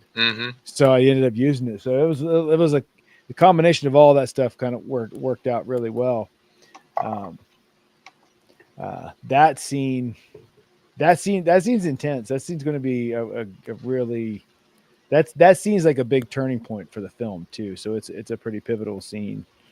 So we had to make sure. I had to make sure it was good. It's a little longer in the movie. I don't know if I want to do dialogue in it at all though. Yeah. I'm still I'm still thinking that's going to be a no dialogue, except for like there's when Marcus is running up, like coming down, running down the driveway and I turn that corner, like there may be a little like there may be there like where he's yelling Winston as he's coming around that corner, but then after that, I think I may cut all the dialogue out of it. Yeah. And then the scene right after that in the film is when I lunge at Kahuna and everybody tries to break up the fight. Gotta lunge at him. Yeah. Teach him. Show him what for. Give him what for. I was actually able to successfully upload a song I just wrote last night. It's just a sketch, so it's subject to change, but I do have it right here.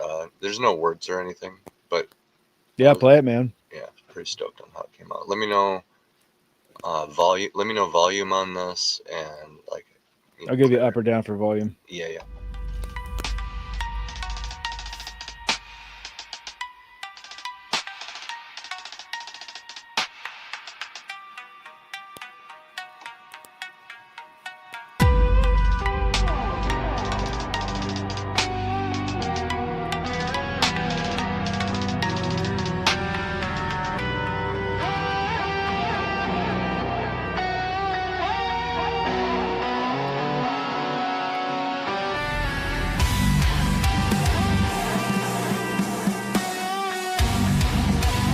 Yep, you know.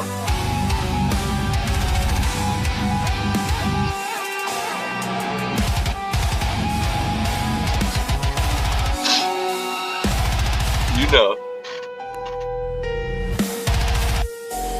I got all the words done for it. I just gotta record a scratch track.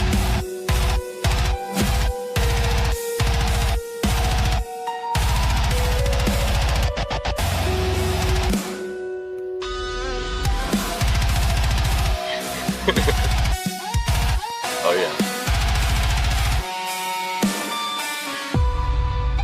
Oh, tricky. Yeah. I have fun. This is gonna be the most epic one on the album. This is the chorus.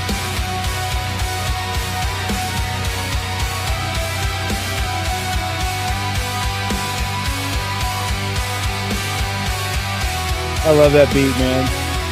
The kick drum. Thanks. It's like, yeah. Back in it.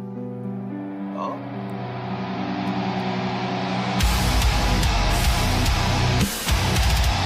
Oh yeah. Yeah. This would be so fun to play live. I would have fun with this live. I will have fun with it live today.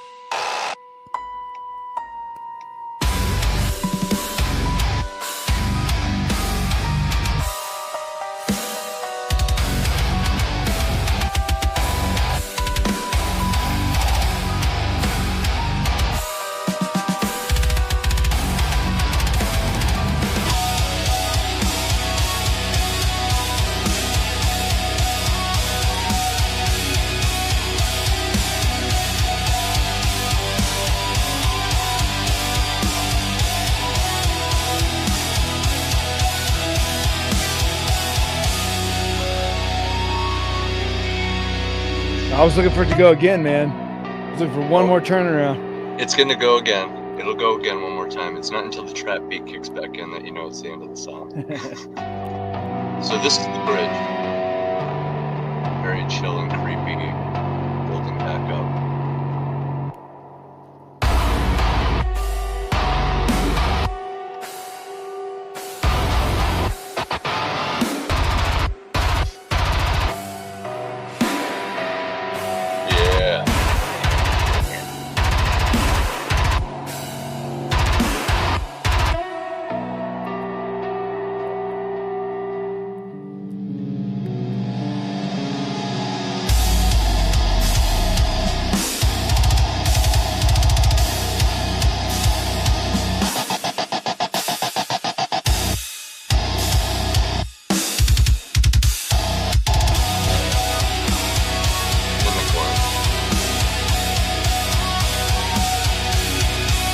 Slightly different.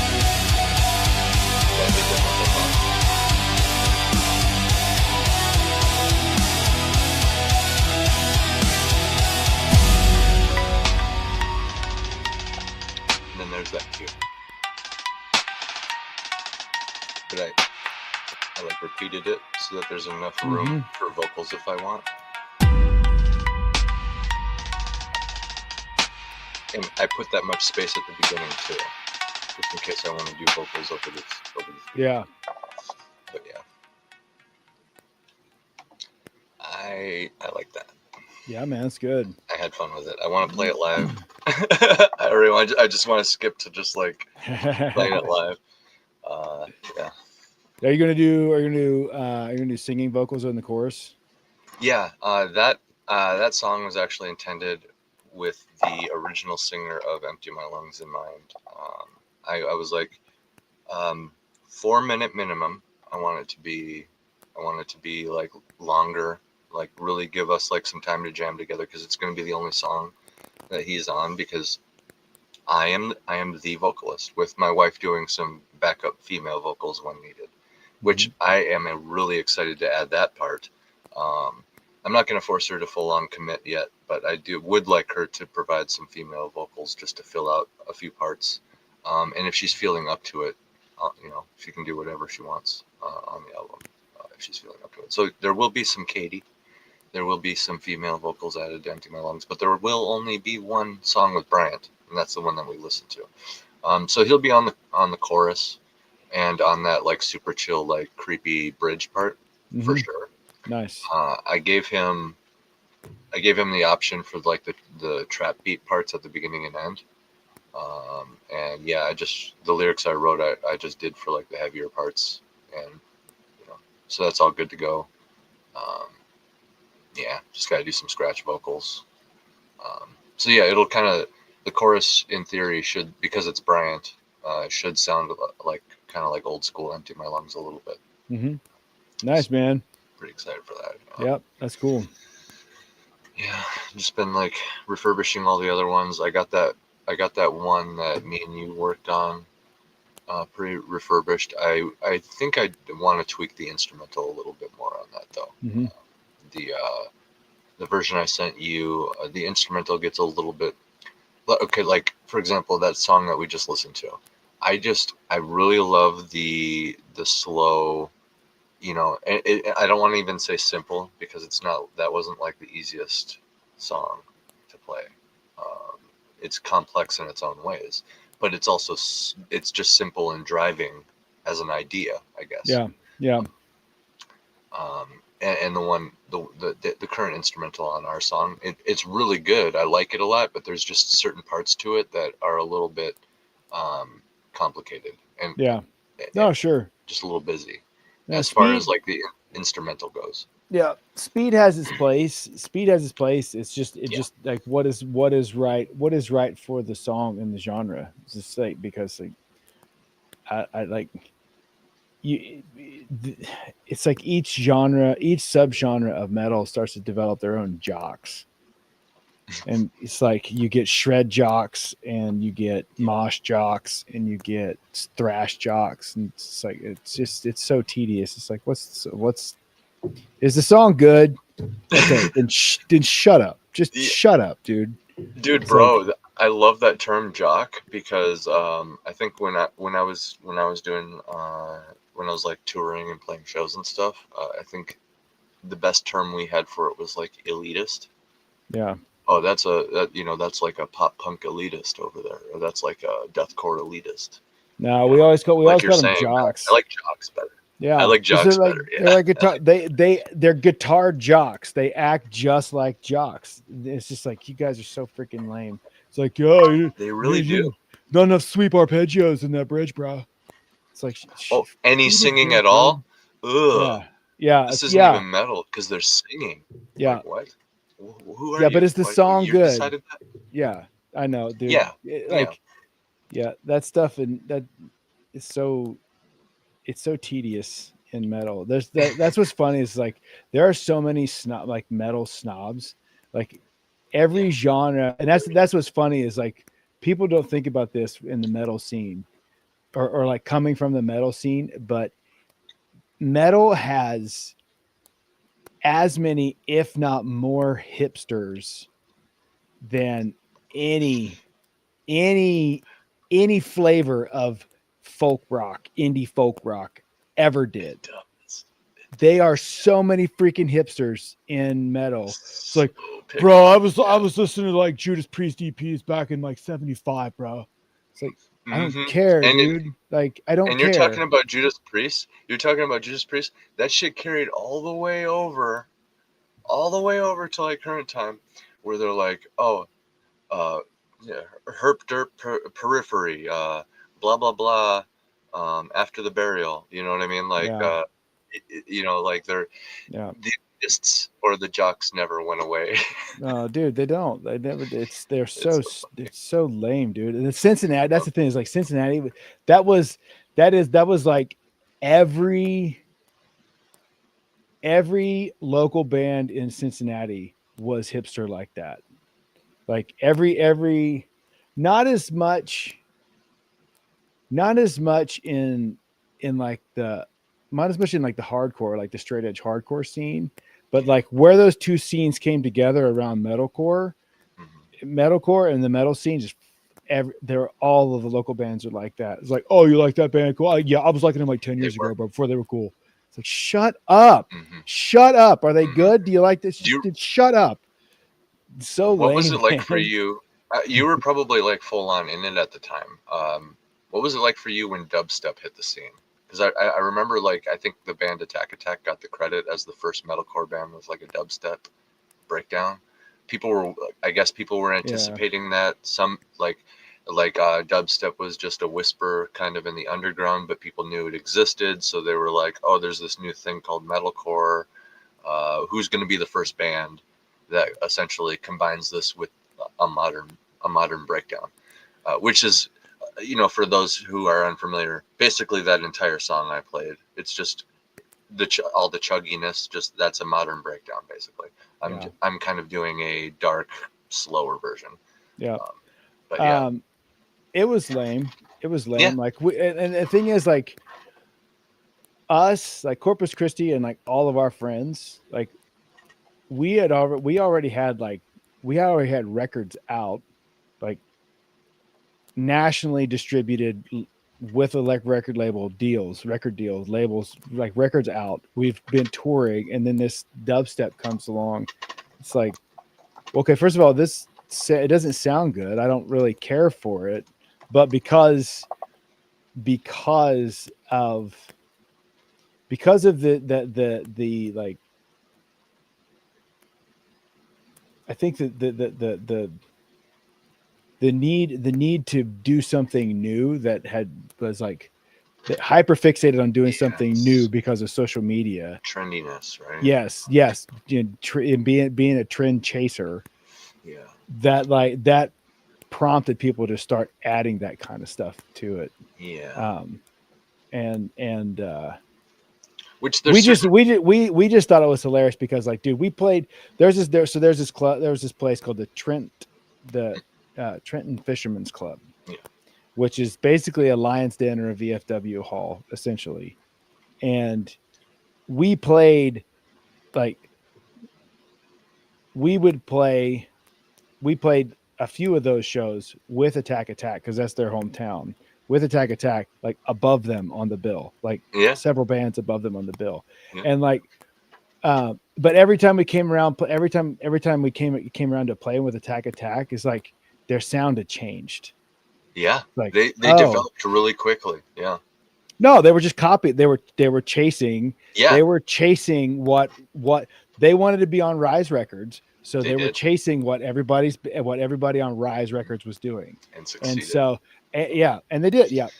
And like, that's fine. But you're chasing. As an artist, I don't respect you because I don't have to give any integrity. And like, you chase him, bro. Yeah. You chase him. And like, so like that was just like that was a band. It's like, we just never had, it's like, good for you for being successful. It's just like, I don't care for your music and I don't think you have any integrity. And like, I'd rather be unknown with integrity than be known and have no integrity. Got that integrity. No. And so, like, it was just so ridiculous to watch what happened, because like that was like when that was the era that really shifted what ruined the scene into overdrive. It's like MySpace started that process, and then Rise Records just kicked it into overdrive. And then, after a few years of that, the whole scene just was it was unrecognizable, and it was it was trash. It was garbage. Well, for lack of a better term, just to use an analogy, kind of like a Walmart record label. They were like, "Oh, this is how you do it," and then they were like, "Okay, this is going to be our thing," and then they kind of monopolized it in a way. Yeah, it was like Rise doing the very specific like metalcore thing, but then there's like Sumerian Records doing like more like technical metal, faster paced kind of in some cases, but they still had like their token metalcore band in Asking Alexandria, right? Yep. And then there's like Fearless, which was more like how do I put this, like post-hardcore, right? Which is different than metalcore. This is the subgenre jockiness coming on here. But yeah, these labels are all known for different things, just from sheer volume of, and honestly, not just how many of each of these types of bands are on the label, but like which ones are good, right? Yeah. Because you could be like a hip hop label and then only sign one metal band, but then that band absolutely goes viral because it's like good for whatever reason, and you'll be known as like a metal label until people realize you're a hip hop label. Yep. You know? For sure. So, and it and like labels. Label people think I mean, I guess they used to think. I don't think anybody does anymore, because like the veil's been pulled away far enough now that people can see. But like labels were stupid. Like they are. They those people were stupid, and like most labels end up getting lucky. And like one story I've told it before, but like it wasn't my band. This is when I was working for my boss at the studio. And we had a recording studio, but he also had an artist management firm. And so we had an artist on Universal. We had an artist on Sony. We had major labels at this, and that was back when that actually mattered. Right at the end of that era when that mattered.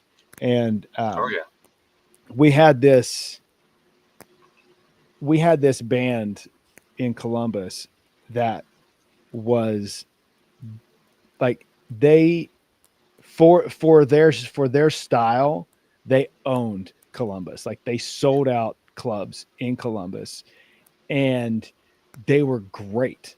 Like they were these young dudes, and they played it was more pop than punk, but it was like pop punk. But their frontman was as good a stand-up comedian as he was a singer.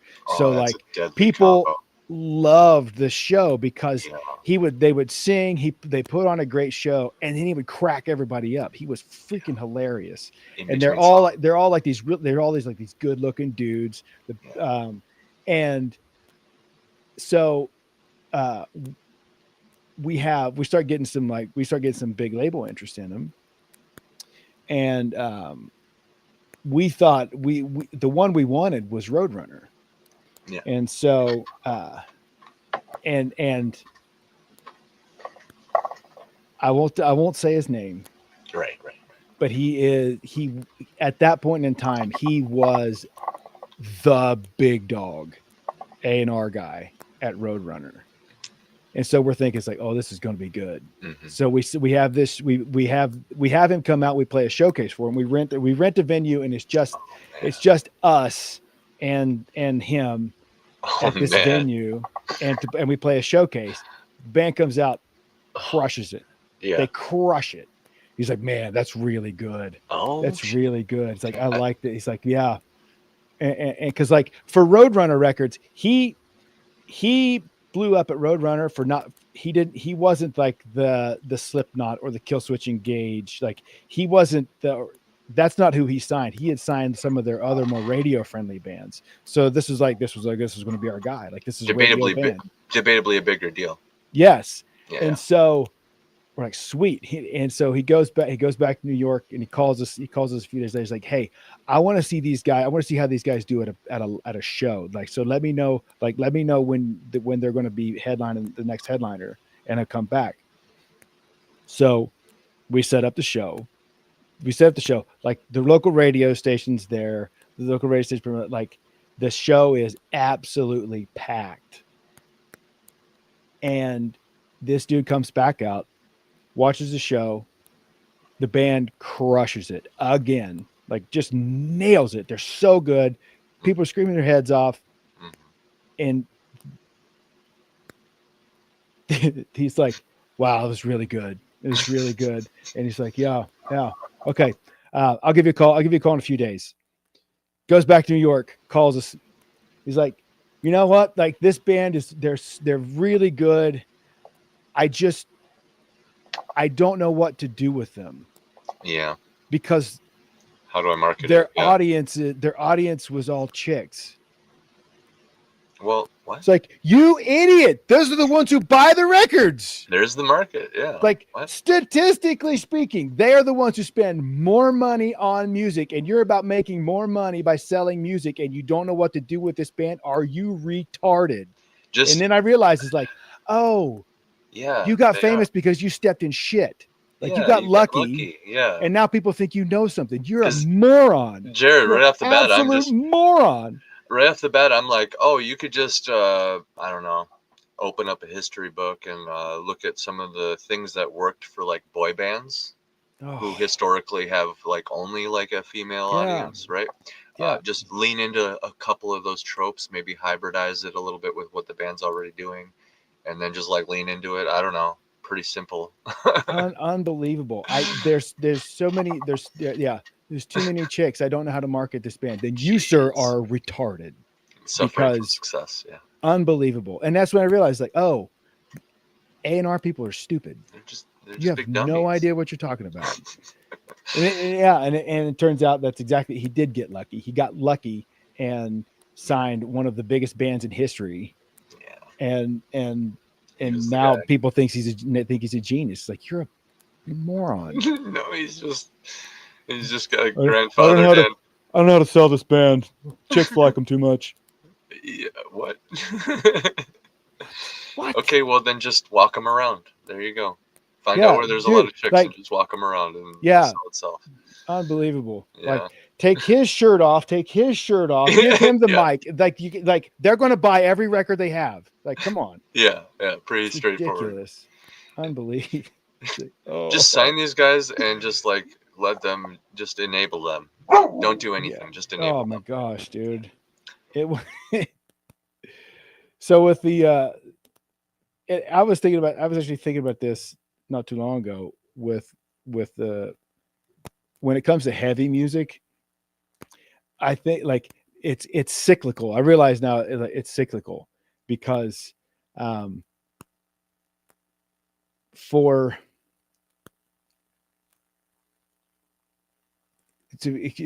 let's go back. So you have Metallica and Pantera, and that starts off this American metal scene, and then all of a sudden record labels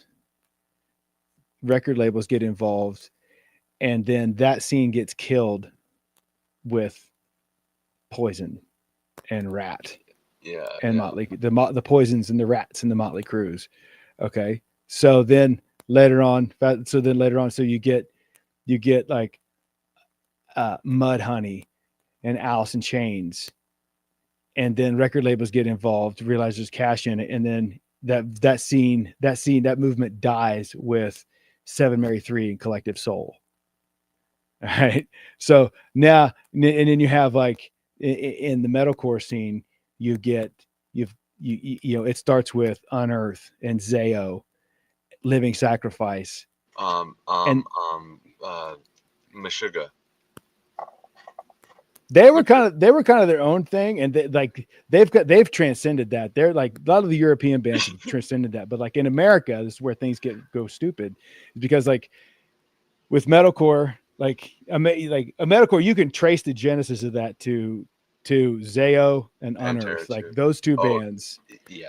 Because Pantera was like its own thrash, its own American thrash, but speaking specifically metalcore, because those are the two bands that were taking hardcore mosh and like breakdowns from hardcore, pulling it out of that hardcore genre and then matching it with metal riffs. In fact, Unearth was the first band to ever take like Maiden style riffs and then because they're all from Massachusetts, so they're going from these sweet Maiden riffs right into these tough guy hardcore breakdowns, like dun, dun, dun, dun, dun, dun. Yep. And it's like it was freaking amazing. Metalcore. And like but then labels get involved, and then you go from Zayo and Unearth to Bring Me the Horizon, Attack, and then Memphis Mayfire, whatever all this other garbage crap is. We Came as Romans and all this other watered down crap that sucks. So it's just like there's going to be another cycle of it soon, where something legitimate comes along, where it breaks out of that nerfed sugary mold. That's one thing I do like about like my new track. It has like this like I was going for dark, but it turned out like super dark. Like it has this bite to it, this edge. So I want to do it justice. And I mean, I like me some metalcore. So and you know, I hope I can help refresh the genre a little bit with you know, I'm not these days I'm not really going for any, you know, you mentioned chasing earlier. How like Attack was chasing. Yeah. I don't really care about like getting signed or anything. So like what I'm writing is very much what I want to write, what I can keep writing, what's coming out. But yeah, I had an interesting conversation about punk with somebody who like lived it at the time. I was curious what you thought about that. But before we get to that, I was gonna say, have you heard all this new talk about people? Basically, people are complaining that there's not enough riffs in metal anymore. Like, where'd the riffs go? Where's the riffs? I haven't heard that. It's like a meme. It's like a current meme right now. People are like talking about that. I personally feel like it's a way to like kind of rebel against the metal that people are being fed. Because I also have this feeling that people aren't finding their metal like back in the Rise Records, Fearless Records, Sumerian Records days, Roadrunner Records even. Roadrunner seemed kind of unattainable to me. I'm not gonna lie, buddy. I was like, do I even try with that? Like, what? No, like we didn't. Like, yeah. Like because like the thing is they were at that point in time, like all of their major bands were big enough.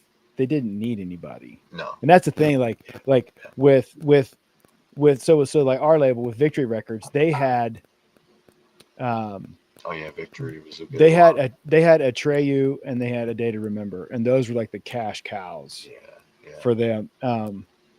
And then Roadrunner, but Roadrunner had like Roadrunner had Killswitch Engage, Slipknot, Nickelback, like just boom, they had boom, like boom. it's just like they do whatever they want to do. They didn't need to mess around with any like anybody really. And so and then Metal Blade, they had everybody.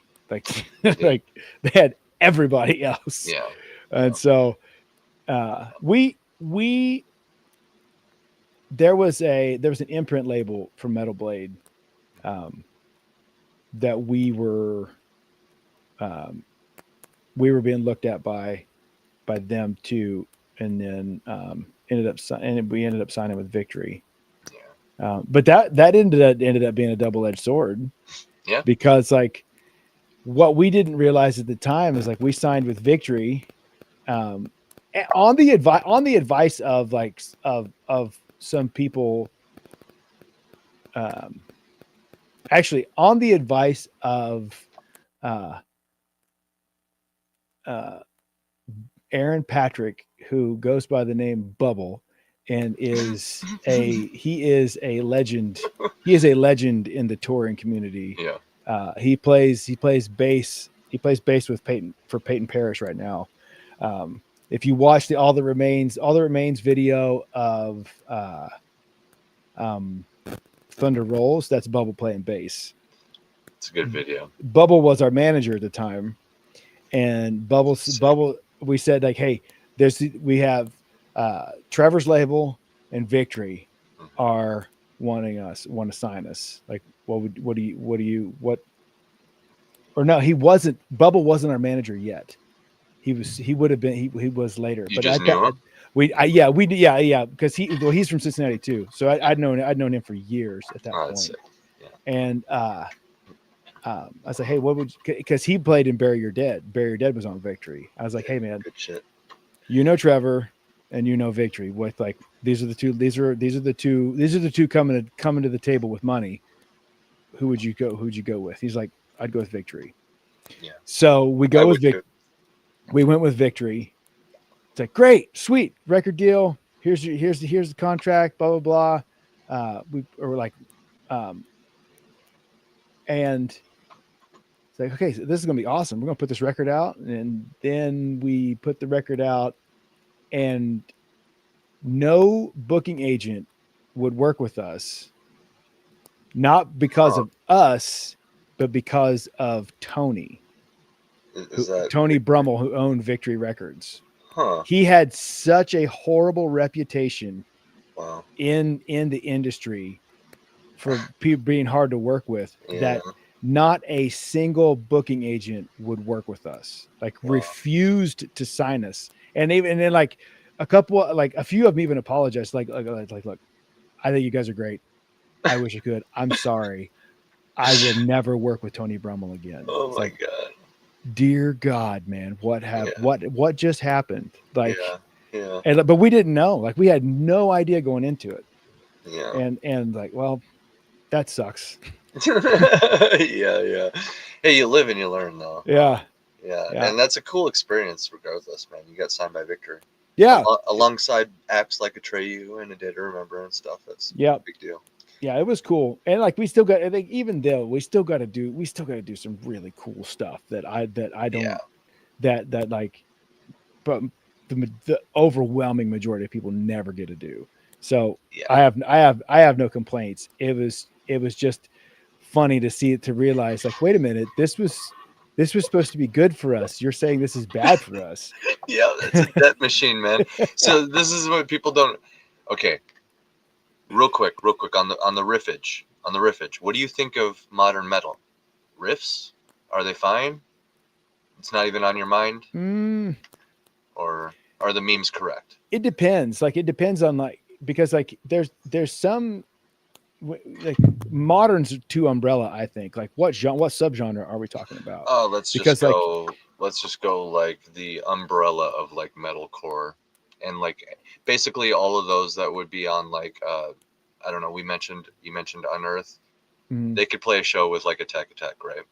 Yeah, for sure. So like, yeah, any of those bands that would go together. We'll just go that whole category of subgenres. It depends. I'm assuming that's what they mean, unless they're talking about like maybe like it depends. Yeah, I don't know, because like some like modern metalcore bands, like they're just playing rehashed new metal riffs, just like playing them faster, more palm mutes, with palm mutes, some of it, and like in a lower tuning with more gain. So it's like, I think to say like riff, you gotta qualify that, like what kind of riff, because it's still like, I mean, geez, Creed riffed occasionally. It's like, they're not really my flavor of riffs. I don't really think they're that great of riffs, but they're still riffs. So it's like, what do you mean by riff? Like, do you mean like more technical or melodic riffs, like right. sound like In Flames? Like, you'll never have a catchier, more melodic riff than Bjorn from In Flames.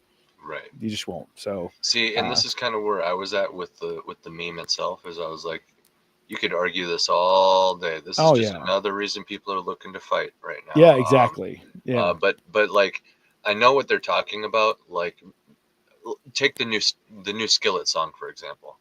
They have a badass metalcore breakdown in that song.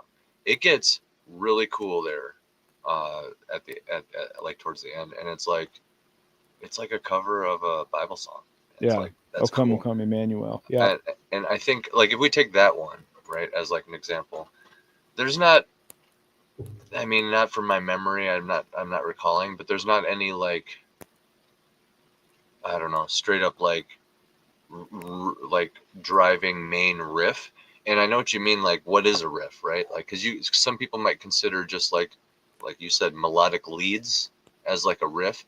I would consider it a little bit on the chunkier side. It's probably going to be like the rhythm guitarist actually playing the riff, where it's, or like both of them at the same time, right? Where it's like, I don't know, it has to be like a combination of, like, if there's a chord progression in there, it's just like a part of a greater idea for a rhythm. Well, so a riff in technically a riff is it's just a bar of music that's repeated. Yeah. Like, and so like, and a riff has a rhythmic component, and not all riffs move up the scale. Like some riffs play the one note, dun dun dun dun. That's a mosh riff. It's the same note. It's just technically rhythmic. a riff. It's rhythmic and it repeats. Yeah. That's a riff. But then you take the At the Gates, or any of those Gothenburg bands from Sweden, like Dark Tranquility, At the Gates, In Flames, like those chicken picking. That's a riff too. That's what I think is. That's what I think is a riff, where it's like, you know, it's doing different things, but there's a main rhythm to it. You know what I mean? That is the riff. And like, if you listen to Corpus Christi, like everything is a riff except the chorus. The chorus is just strummed chords like this. It's not a riff, but like everything else, the verses, the bridges, that's all a riff, because it's all chunk and lead at the same time. And it's like, and so these people are claiming there's no riffs. So I don't know, like maybe, but like I think there's probably also an ignorance of what a riff is, and the function of a riff. Yeah. Like, I think what they might mean is just like, there's a lot of mosh being played, and like, okay, maybe, and not that much thrash being played. Yeah, there's a difference. The thrash is going to be riffing the whole time and trying to be high energy with technicality and people trying to fight. Yeah. And the thing, what I find hilarious is, like, having played metal for so long, is the entire time watching mainstream bands and mainstream music, like pull from it and rob it, like steal things from it, like, because it's good. So that, and they're just like constantly picking at it and trying to, like, the Skillet song is a perfect example. It's just like, oh yeah, it's like, they know it's good. Yeah, it's like, oh yeah, cool story, guys. We were doing that 15 years ago, but you know, it's whatever. Where were you in 2008? Yeah, exactly. But it's like they've been doing that the entire time. Like, in a lot of this will crack you up. Yeah. So in 2012, I forget where we're playing this show. Or no, we weren't playing. I was with Omega Amp Enclosures, and we were at a big show with, it was like a 3-day festival it was all mainstream. Like, main stage was mainstream, and you had like second and third stage was all like the metal bands and the heavy bands. So, like, that's where Lamb of God and In Flames and Motionless in White, and all those guys. They were all playing. And then on main stage is where you had like Soundgarden and Stone Sour and Smashing Pumpkins and Papa Roach, and all these bands are playing. And what was funny is like I would see people like in the mainstream, like in the mainstream entourages. It's like, dude, Norma Jean was wearing that in 2001. Yeah. And that was so funny. It's just like even the fashion, like clothes that the guys in Norma Jean was wearing in 2001, 2002, they were wearing in 2012, thinking they were trend setting. There's certain things in the like scene that trickle up. Yes, so many things trickle up. That's a good way. That's a really good way to put it too. It trickles up, man. And I mean, this leads me to my other thing. One of the themes of tonight's show is like conspiracies and stuff. I think the starving artist is a conspiracy. I know at the end of the day, the artist themselves has to be the one that willingly puts themselves into that state. But I think the idea, the psyop to begin with, is kind of like there for a reason. And it's like this whole idea of like, because think about it, like bigger bands and like labels, like you were saying, it's funny seeing like things pick at metal, the undeniably good things. Oh yeah. Well, like in a very literal sense, like these labels and even bigger bands can farm smaller bands, and it's actually happened to me a couple times. I'm not going to say the exact name of the bands, but there's two different bands, right? One of them signed, pretty big band. I'm not even going to say the label, but like pretty big label right there alongside yours and Rise and stuff like this. We we gave them our physical CD just for free.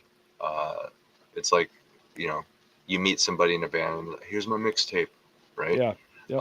But this was post Johnny Frank recording, so we had actually some pretty damn good recording quality on the songs of the album that we gave them, and so their next album had a song that was it had our like part in it. It had like our guitar part in it. And it was like a part that I wrote too. I was like, which made me feel good because I'm not even the guitarist. So it was like super simple, nothing crazy, but like if it sounds catchy and it's groovy, it's groovy. Yep. It was kind of funny. All they did was simply invert it, but it was the same tuning and the same notes. Yep. But just played backwards. Mine was da-da-dan, da-da-dan, da-da-dan, da-da-dan. They went da-da-dan, da-da-dan, da-da-dan, da-da-dan. And I'm just like, oh my goodness, this is funny. It was flattering more than anything. And the second one was like literally direct plagiarism. I had gotten this artist for guest vocals, paid him, wrote the parts, bought the instrumental track, and I got it all down, recorded everything. I had the track down, and it's like just like, oh, I'm just gonna polish this up over time when I get the opportunity to, and release it when the opportunity comes. Maybe when I can film a video, right? Pretty standard thinking once you finish a song with somebody. Pretty standard thinking. Well, about a year later, I didn't even know this at the time because I like kind of drifted away from the internet at the time. I didn't even find this out until like years later. It was like kind of a conspiracy in a way, but like I guess like 1 year after we recorded, basically they released a song with like that entire part that I wrote. Basically, what it seemed like allegedly is that the dude I worked with kind of handed the lyrics off, and like the rhythm and everything. Not just the lyrics, like the way it was delivered. The cadence. Yeah. Handed it off to the other vocalist. So it's like, oh, well, if it's screamed, it's not plagiarism.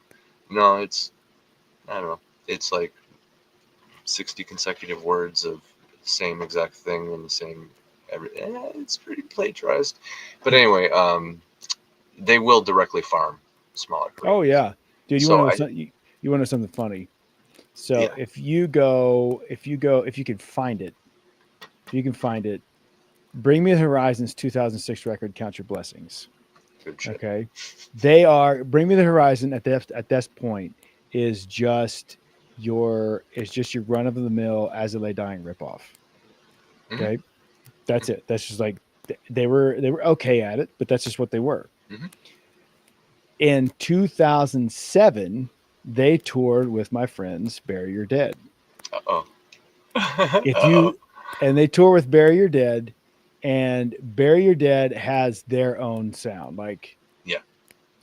Like Bury Your Dead, like we start like they come from like the Boston tough guy hardcore scene, and then they kind of got heavier than that scene, and That's a crazy statement. yeah, We and like we out and heavied our scene. oh dude, and it's fun, yeah, and like Yeah. Mark Castillo I know is that the name. drummer. Mark Castillo and Jesse Smith from Zayo. Those two drummers changed the way everybody plays metalcore and plays the way everybody plays mosh. They changed everything.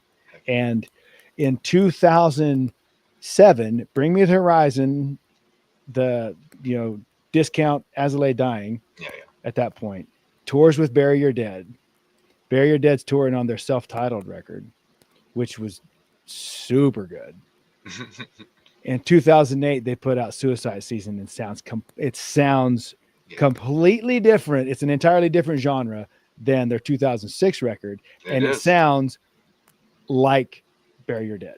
Yeah. Or like. Yeah, it sounds Yeah. like somebody who wants to play like Bury Your Dead. Yeah. The Yeah. same kind of riffs, the same tempos. Like they ripped off that sound. Yeah. Yeah. Because like on tour, Bury Your Dead owns everybody. Like on stage, like that band owned everybody. And so I was actually out with them on a few dates for the tour they did with Five Finger Death Punch and In This Moment. And it was like Five Finger Death Punch, In This Moment, and Bury Your Dead. That was the tour package. It's a good tour. And I did I think I did like 5 or 6 dates with them on that tour. And there were two shows that Bury Your Dead didn't play with on that tour. And when we got back, I wasn't playing. I was just hanging out with my friends because my buddy Chris Towning, who played bass in Corpus Christi for a while, was playing guitar, and then Bubble was bass. So it's like, these are my dudes. I just want to go hang out because I have the time. So, Bury Your Dead has to take a hiatus because Slim gets hurt, their guitar player, and then Aaron from Ghost Inside is filling in. So they're back on the tour. We get back to the tour, and Maria from When This One was like, "Oh, thank God you guys are back." she's like, because when Bury Your Dead wasn't there, like there was no one to get the crowd amped. And so the crowd is just like, man, it's a show, it's whatever. It's like blah, blah, and like into the whole night. Yeah. When Bury Your Dead was playing, the crowd lost its mind. They were warm. Yeah. And then when In This Moment and Bury Your Dead gets up, people are like, let's go. Like they're like out of their mind. They are ready to mosh. They are ready to go. Yeah. And so and Maria's like, these last 2 shows have sucked. And it's like the shows are full. Like there's no more or less people. It's just like there was no one to do that because that was what Bury Your Dead did. And that's exactly what Bring Me the Horizon did. It's just like, oh, these guys are amazing. Let's do what they do. Yeah. Just not as good. Yeah. And I think that ended up becoming its own thing too. So it's kind of weird when like somebody like, I want to be this, let's rip this off. And then the whole idea, because it's a corrupted ripoff, all of a sudden takes shape into its own thing and becomes like, because like, yeah, I don't know if it's the way that specific album is mixed or what, because to me, that album, that era of Bring Me the Horizon 2 is actually pretty unique sounding for as much as a sellout as it was, and I think it's because they had throwaway money from a huge label behind them to like just dump all over this album, where they're just essentially, because that's a very chaotic sound. Yeah. You know what I mean? There's a very chaotic sound to that. Yeah. So it's hard to tame it. And so I think they just dumped money on it until it was tame. Yeah. Which turned it into something different. Just I will say, yeah, I think honestly, I think they found their sound, quote unquote, their sound with That's the Spirit. Like, yeah, I agree. That's the record. It's like, okay, this band sounds like its own thing now. Mm-hmm. It needed all the other stuff. Yeah. To go through that. Well, those guys are dicks, dude. Yeah, dude. Oh my gosh. Do you remember the rumors of Ollie peeing on somebody? Do you remember that? Oh no, he did. He did? Okay. Yeah, he totally did. He totally did. Yeah. Oh man, people love him so much now. They don't even remember that, dude. They no. that. He was such a. That was one of the grossest rumors, man, back in the day. And absolute scumbag. And then, like, how about Ronnie Radke, right? Like, a lot of people are very quick to all of a sudden be super cool with him. It's like, wait, hold on. Wait a minute. Back up. Wait a minute. Murderer, right? Allegedly. Yeah. So, okay. And then not only that, just like very insufferable. Like famously insufferable to just be around. And then like, like this guy kicked people off tours, like entire bands, just because of like ego trips. Yeah. Back in the day. And I know people change, but like whatever. Ollie tried to do that to my friends in O Sleeper. Oh wow. Like, what for? Because of a Twitter post. Oh, really? Because O Sleeper's bass player made a Twitter post about poser bands. Didn't say any names while they were on tour with Bring Me the Horizon. A subtweet. Ollie took it personal and tried to kick them off the tour. And then this so a kick dog will holler, a hurt dog will holler. So then they're like their managers are talking, and my buddies in No Sleeper, they go on the bus. They go on Bring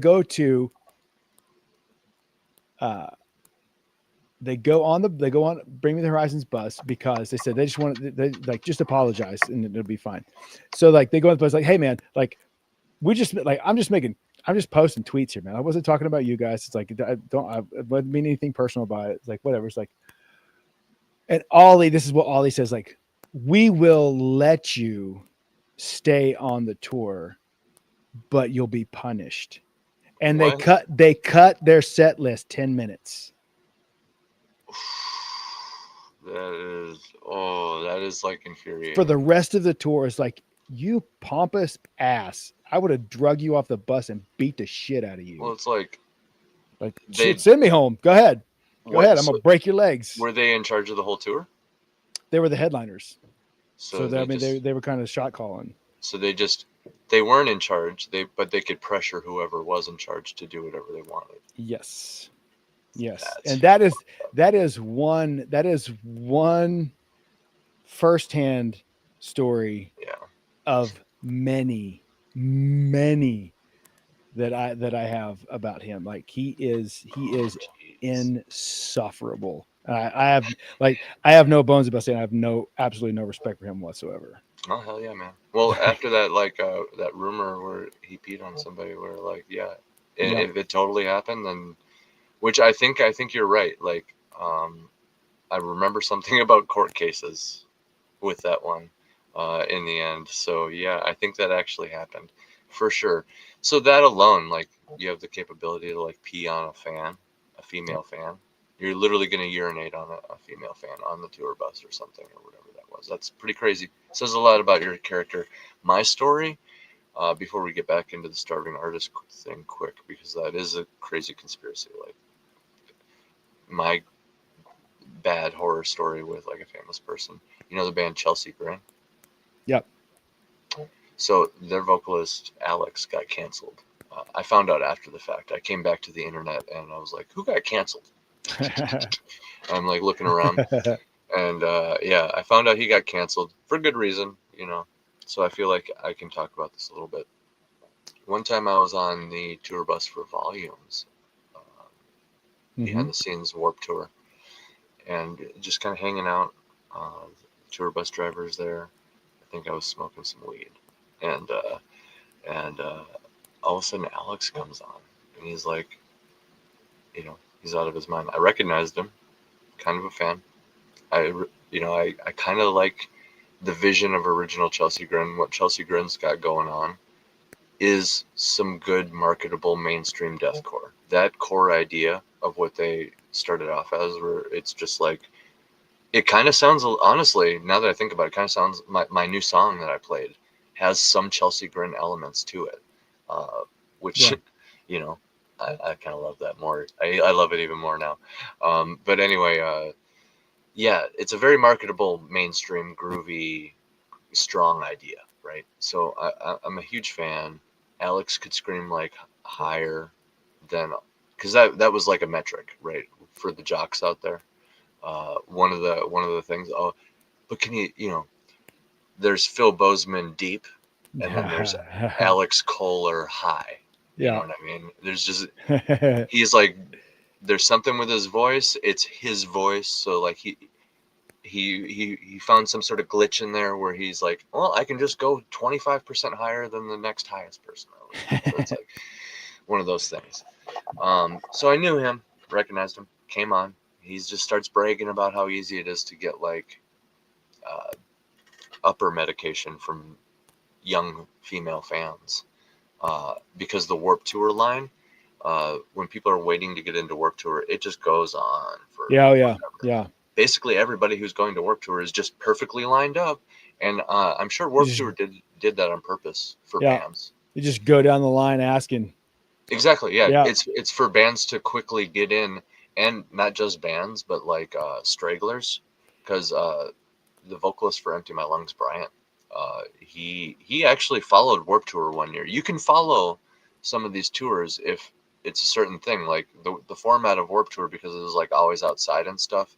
It lended itself to this. So like his entire band would walk that line and sell physicals of their like heartthrob acoustic band project, and they could even have their singer and one of their guitarists sit there and like play for people right there because it's acoustic. Yeah. So here's a taste. Buy my album. Boom. Cha-ching.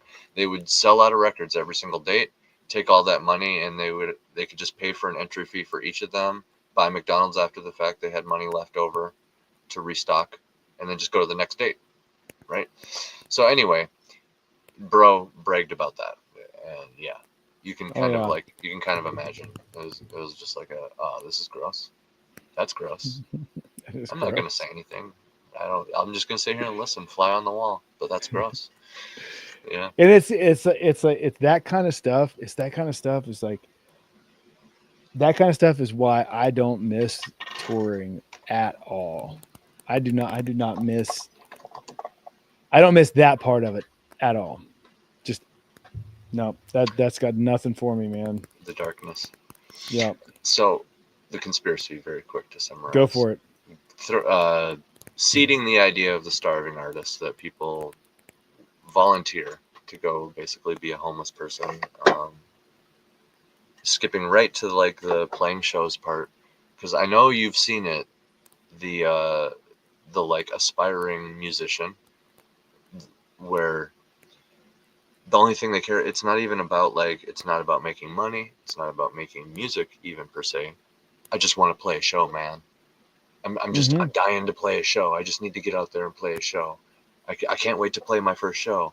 It's all about playing that show, because I feel like for the majority of like aspiring people, and maybe they don't even realize it, but I think they're just envisioning that late stage glory that the stage is like promising, I guess, like that dopamine hit, like even if you're not playing to anybody, and I'm not saying like they want to be famous, I'm saying like even if you're not playing to anybody, there's something about just being on the stage with the bros. They're just aspiring for, it's kind of like the good feeling of fame without it. That is exhilarating, being on the stage with the bros. Like there's really nothing like it, to be honest, No, even if you're and just playing to the other bands. and that's what I think. Like I think there's a lot deeper psychological element to that. I think. Yeah. I don't, well, I mean, I think that because it's actually substantiated by the research, but there is a significant portion of value, identity, and community that artists seek, performing artists, particularly performing artists, seek through their performance, via performance. And so it's like, yeah, because it's like if you're a solo artist, it's a little different. So your community becomes like the people who follow you. But what you're looking for, like you're looking for the acceptance and the affirmation, and that all manifests itself in those dopamine hits on stage. But that's what it is. It's just like, yeah, it's just like you are like as an artist, your identity ends up so closely linked to your art and your expression that it's like to not do it is like to not be yourself almost, because it's like there's like this unhealthy, sometimes unhealthy, but sometimes it's just, it is what it is. It's like there's just an intrinsic link between who you are and the art you create. And that's a really hard thing for, I think, most artists to be able to separate. It's just like, I am who I am and I create, and it's like they become this like one thing instead of just like, you are who you are and this is what you create, and together those things are strong. But it's like it gets messy and knotted, and yeah, dude, if you can separate all that in front of yourself, then you can start knocking out goals. Yeah, suddenly you're like, oh, what if I like mix and match these here and put it together this way? And oh, dang, you like have actually, ironically, more control than ever when you just take a step back and like, separate it all. For sure. Yeah. And it's like it's a lot easier to deal with. It's a lot easier to deal with negative emotions, like because you know people are gonna hate what you do, and if your identity is tied up in what you create, and if people hate your creation, then essentially then your only recourse is to perceive that as they hate you. It's like that which you have created is worthless, ergo you are worthless. Which isn't true. And no, it's not true. Yeah. Exactly. And so like that's a big psychological issue among that starving artist mentality. It's because important. Like it's an important part of it. Yeah. It becomes this emotional need, because this need to do it, this need to be successful, this need to be accepted, this need for the adulation, the need for all of this stuff. And it's like, that's going to be like, you either got to be the best ever at what you do, and even then that's going to fail you. Like it's going to fail eventually, because you can't be the best forever. Yep. It's like, or you are just setting yourself up to a miserable life. Exactly. Because it's like, you already know how it would work out right now if a bunch of like fresh 18-year-old dudes in a band that they formed in high school sold all their shit and moved to like New York or LA or pick whatever major city, Chicago, whatever major city, and they're just like, we're gonna just be musicians. Oh God. That is cool. Yeah, cool. Good. Cool, but like, yeah, that starving artist mentality though, man. There's also equal parts disaster, and and there might not always just be disaster either. But just like so much more stress, and you're going down an avenue, kind of like digging a ditch. Yeah. As you go. Which, so like getting right at the shows, yeah, that can work, because like what you were describing earlier, where there's certain shows where like that dude's there, that dude actually, he's there. It's the guy, it's the Kill Switch Engage guy. Uh, but like that involves luck, and that guy could easily just come across your video on YouTube too, because somebody was like, hey, this is actually cool, check this out. Because you're not worrying about playing shows, you're just sitting there in the lab all the time making good music, trying to improve your recording quality and all this, and ironically demonstrating that, hey, you can save them money through self-sufficiency, which I know you still have to demonstrate that with live shows too. But ultimately, like the sustainability of it comes down to like motivation and need. Like, why do you do it, and what do you need from it? Like, if you do it because you want people to like you, and you need their affirmation, then you're always going to be chasing something that you're never ever going to feel like you have enough, ever. Like, you just won't. And like I've done it. Like, I've been there. I know from experience, you just won't. Like, and as soon as you can get to the point where it's like, I'm doing this because this is what I like to do, and it's fun. And if people like it, that's great. If nobody ever hears it, that's cool too, because I'm still having fun doing it. And like, I'm doing it because this is what I want to do. Like, that's when you can really experience that freedom as an artist. And you see it, dude. You even see, I mean, we see it in like in our writing, literary X or whatever it is, like whatever bullshit title people throw on it. But it's like, in the writing community, you see it. Just like you have writers who just shit on somebody else's work because they don't have any affirmation coming in. So their only recourse for self-validation and self-affirmation is to pull someone else down. Damn, dude. Yeah. It's dude, like, okay, I mean, if that's the way you want to live, that's cool. So I'm going to go do my thing. And like, that was a cold-blooded bullseye. That was a cold-blooded bullseye right there, dude. Like, oh, dang, I'm not getting enough attention lately. Oh, look, people agree with me and give me attention when I say these things. Yeah. And it just sucks because like, it's like when your value and your identity is so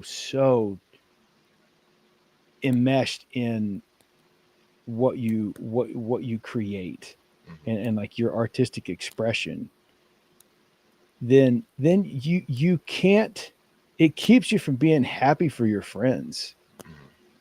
It's like you're like Empty My Lungs is like blowing up in Europe right now. That's awesome. I get to be happy for you.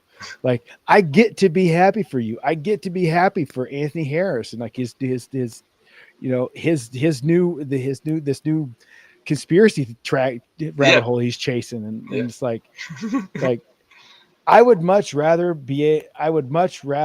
sit in a place where I can be happy for my friend's success, whether or not that has any bearing on my success whatsoever. Amen, brother. Yeah.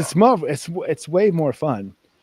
It's way more fun to watch my friends succeed than to be pissy because I'm not succeeding. You know what I mean? That worked out for a buddy of mine.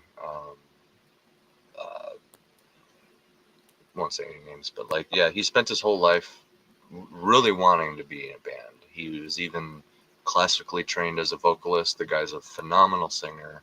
Like, he dances for fun at like raves. So needless to say, the guy can freaking perform. Like, yeah, he can perform. He can like probably dance while he's screaming, for sure.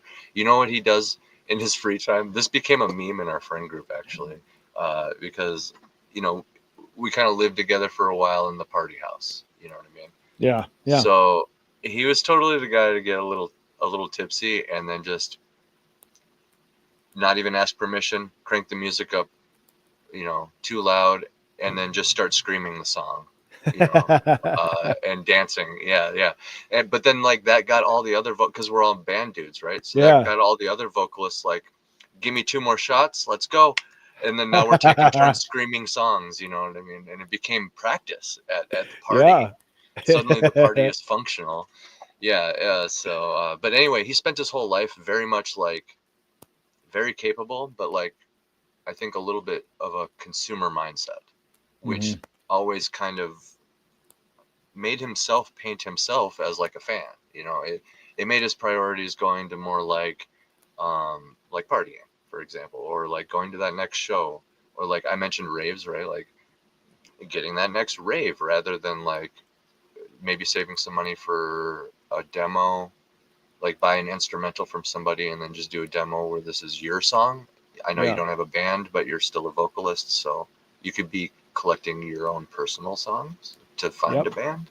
Yeah. But like, yeah, I think it's the consumer mindset though. He was always consuming, even though he was talented, but never grouchy, never like complained on the side from what I remember. And like years later, one of the other younger bands that like got signed, got famous, millions of views on YouTube. Eventually, you know, their vocalist left. They needed another vocalist, and he's just kind of always been there, like probably in their comment section, like, yeah, awesome, I'm happy for you, like every step of the way, because of that consumer mindset, right? Yep. And just it was honest, you know, it was probably honest. And so like, yeah, he's the new vocalist now. That's so cool. Able to just hop right in there. Yeah. His dream literally came true. And that's what you want. Like that like as a fan and as a member of that artist, or as like if I'm playing in that band, like you want somebody that wants to be there because they love it, not because they feel like they're entitled to it or they've earned it. Yeah. You know, it was probably a happy surprise, to be honest. Yeah. Like, and that's awesome, dude. That is the Mark Wahlberg movie. Like that is Rockstar. Like that's the movie right there. Like it really like I heard when I found that out, I was like, I wasn't like, because it's like, well, what about me? I'm a good vocalist. You know, there was probably like a bunch of dudes over there, several thousand dudes mumbling that shit over there. Yeah. I didn't have any thoughts like that. I'm just like, what? That happened? Good for him. Oh my God, he's needed this. Couldn't happen to a better guy. Yeah, like exactly. Kind of stuff. Because this band, they were there at the party house with us. They saw this dude, you know, initiate, get a little, you know, level up to level 7, and then start screaming, you know, and they joined in. And like, honestly, for as much as he became a fan of them in the end before joining, I think they were very much a fan of his without him even having a band early on. So, but I'm only able to say this now, because I've been that jealous asshole on the side that talks shit like that. I've been that guy too. So it's like I know this from both sides, yeah, that's just a crappy way to live. And like I didn't even notice it. What was funny is like I didn't even notice it until Corpus Christi signed.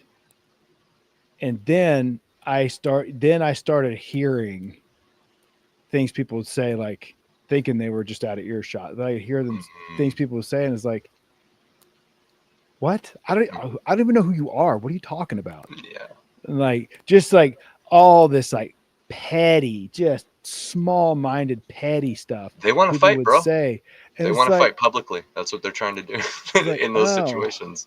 It's like, okay, so that must be what I used to sound like. Yeah. Because I would do the same thing. Yeah. Because I would do the same thing. And so it's like, oh. So then it was like this very long arduous process for me. It's just like, holy crap, I am a shallow, petty little shithead. I've got to change some stuff about my life. A little humbling. Yeah. Because like my first instinct is to get mad, and I would get mad. It's like, wait a minute, I've said that kind of stuff about other people. Crap, dang it. Well, maybe don't. I'm the same person. Dang it! Yeah, shucks. Yeah. It's way more fun being on this side of it. Well, that's the other thing too, is you kind of realize that a lot of these jocks, it's like what you were saying earlier about the mentality stuff. Like they need it. I don't know. They need that ego trip. They need to think that they are very knowledgeable about music and genres, and particularly their genre, because of how much they have invested in it personally. Yeah. We have no idea of knowing about. Like, sorry, I didn't know that you spent like $10,000 on music. I did not realize you followed Napalm Death on tour for 3 years in a row. 3 years in a row. Yeah. I did not realize that. Okay. Sorry. Good for you. Care about it. And it's going to be okay, man. We're still your friend. Yeah, just breathe. Just calm down, man. I'm sorry I said metal instead of deathcore or whatever the genre you want to say is. Mathcore. Some people no, it's grindcore. No, it's sludgecore. It's beatcore. You know, like, yeah, come on, man. Just, did I say core? Okay, that implies breakdowns, right? Okay. Oh shit, you don't know what a breakdown is? Yeah. What's a breakdown, bro? It's like the riff talk earlier, you know. Yeah. But anyway, we're approaching that 3-hour mark. The starving artist thing, my final thought on it is, if they can keep everybody, here's the big conspiracy to go full circle with our themes. If they can keep everybody groomed in a state of thinking that the official way to pursue music is to, and I'll just walk you through it, get together probably like in high school, because you got to be young, Jared. Mm-hmm. You got to be young because you need the kiddos. So like fresh out of high school, get together with your high school buddies, form a band, sell everything, become poor instantly. Go to the nearest city and do whatever you need to do to just change everything about yourself, to live in this new lifestyle, whatever it takes. And it'll be different depending on what city you go to, depending on everybody's situation, completely different. So like, just sell everything and jump. No plan. And then just focus on playing shows. Just skip right to the show part as quickly as possible. Practice as you go, obviously, because it'll work out. And just skip right to the show part and just play nothing but shows, and eventually you'll be Kurt Cobain famous, won't you? That's just what they tell you. That is the formula. That is the prescribed formula. Yes. Yeah. In reality, it's like it helps your band and project so much more if you just hold down a job and have like steady money to like save up for a music video or something, a new guitar, these kind of things, a steady home.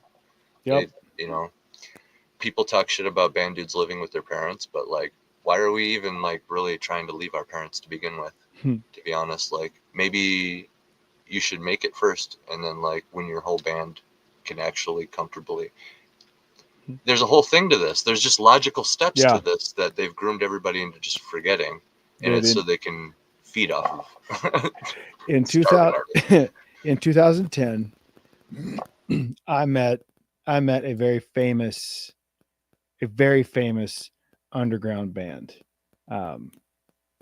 I won't name drop, but they have a long history. Like, that goes back to the late 80s. They've been a band. They're very, very well loved. They have a humongous catalog.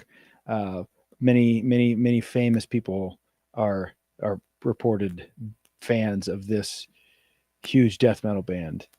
And in 2010, one of their guitar players, when he wasn't on tour, was still working for Papa John's delivering pizza. And so it's like, that's an actual thing. They'll still live with their parents. They'll still have like that job when they're not on tour. It's a thing. Yeah. And that tells you everything right there. These are big, famous signed bands, and they're still like working for Papa John's. Yeah, dude. Yeah. And then like at that show, I mean, at the show where I met them, and he was such a cool dude. Like, they were so chill. At that show, it was a sold out show at a 1,250 cap room, and the show was sold out. Everybody was losing their minds when they played, and just constant, just crushing death metal, people out of their skulls. And I was like, this dude is a legit like star. People love this stuff, like losing their minds. And in 3 weeks, he's going to be delivering pizza when this tour is over. There you go, ladies and gentlemen. And it just and like completely content with his life. I was like, which is that's something to aspire to, right? That's fine. Man. Yeah. If you're happy to like deliver pizza, I get a free pizza every now and then. I can just drive around and listen to music. I see the appeal. I really do. Yeah. But that also tells you everything, because it all operates around this idea of, thank you, baby, I appreciate it. And it kind of all revolves around this other idea of like, because you need everybody groomed in that mental mindset that you kind of broke down earlier of like, oh, this is like my social, and like I just need to be on the stage because of like I feel this way and I need it. I need it for one reason or another. You keep everybody in that groomed state, they're more susceptible to those crazy contracts. Yeah. Because what a lot of people don't realize, and it works this way with books too. Like a lot of books, it's like, oh yeah, I sold my first book for like $1,000 or like $10,000, which I mean, from an author perspective, even now looking back at that, sounds kind of cool, but it's a one-time payment of something that you spent a lot of time dreaming up, that you actually could, in theory, sell for generations to come, and you just sold it all for something that was a few zeros and looked appealing now, which you probably did need now, but like really think about the implications. Like the independent artist, like even just a vocalist like me, right? I can, like my buddy I was talking about, I mentioned he could be putting together personal songs, just buy instrumental tracks, put together this catalog, and maybe shop for a band. But even if you don't shop for a band that way, those are yours. You can sell them forever. Like nobody owns those. You own them. You pass them down to your kids. He sells them forever. Who knows? Maybe even learns how to play it, and he can play those on stage after you're gone. Yeah. Like that would be crazy, right? Like, but you can't do that if you sell it for $10K to the label that you owe money to now. Actually, they paid you, but you actually owe them like 6 times that much or whatever it is, because they did this, that for you. And like you also kind of sound like this other band that they've already had signed, and they don't want you to take away from that band's sales, so they're just going to take this and bury your record. That's gross. I know you saw that on Victory so many times. Victory, right? For sure. It happens. Oh, it happens on every label. Every label does it. That's so gross. Yeah. It's like, and I kind of, part of me gets it, because it's like, dang man, like, but like at the same time, why don't you just like kind of just group them together then? Just like group them together. Like if they sound alike, have them just, that's the mini me version of that other band or something. Sure. I don't know. Put them on tours and stuff together. But yeah, I don't know. To throttle one, in favor of the other is shitty. But anyway, I'm gonna get going here soon. What sink or float? Sink or float on Manchurian Candidate? Float. Yeah, I give it a float. Yep. Okay, I give it a float too. We'll play that clip quick, and then go from there.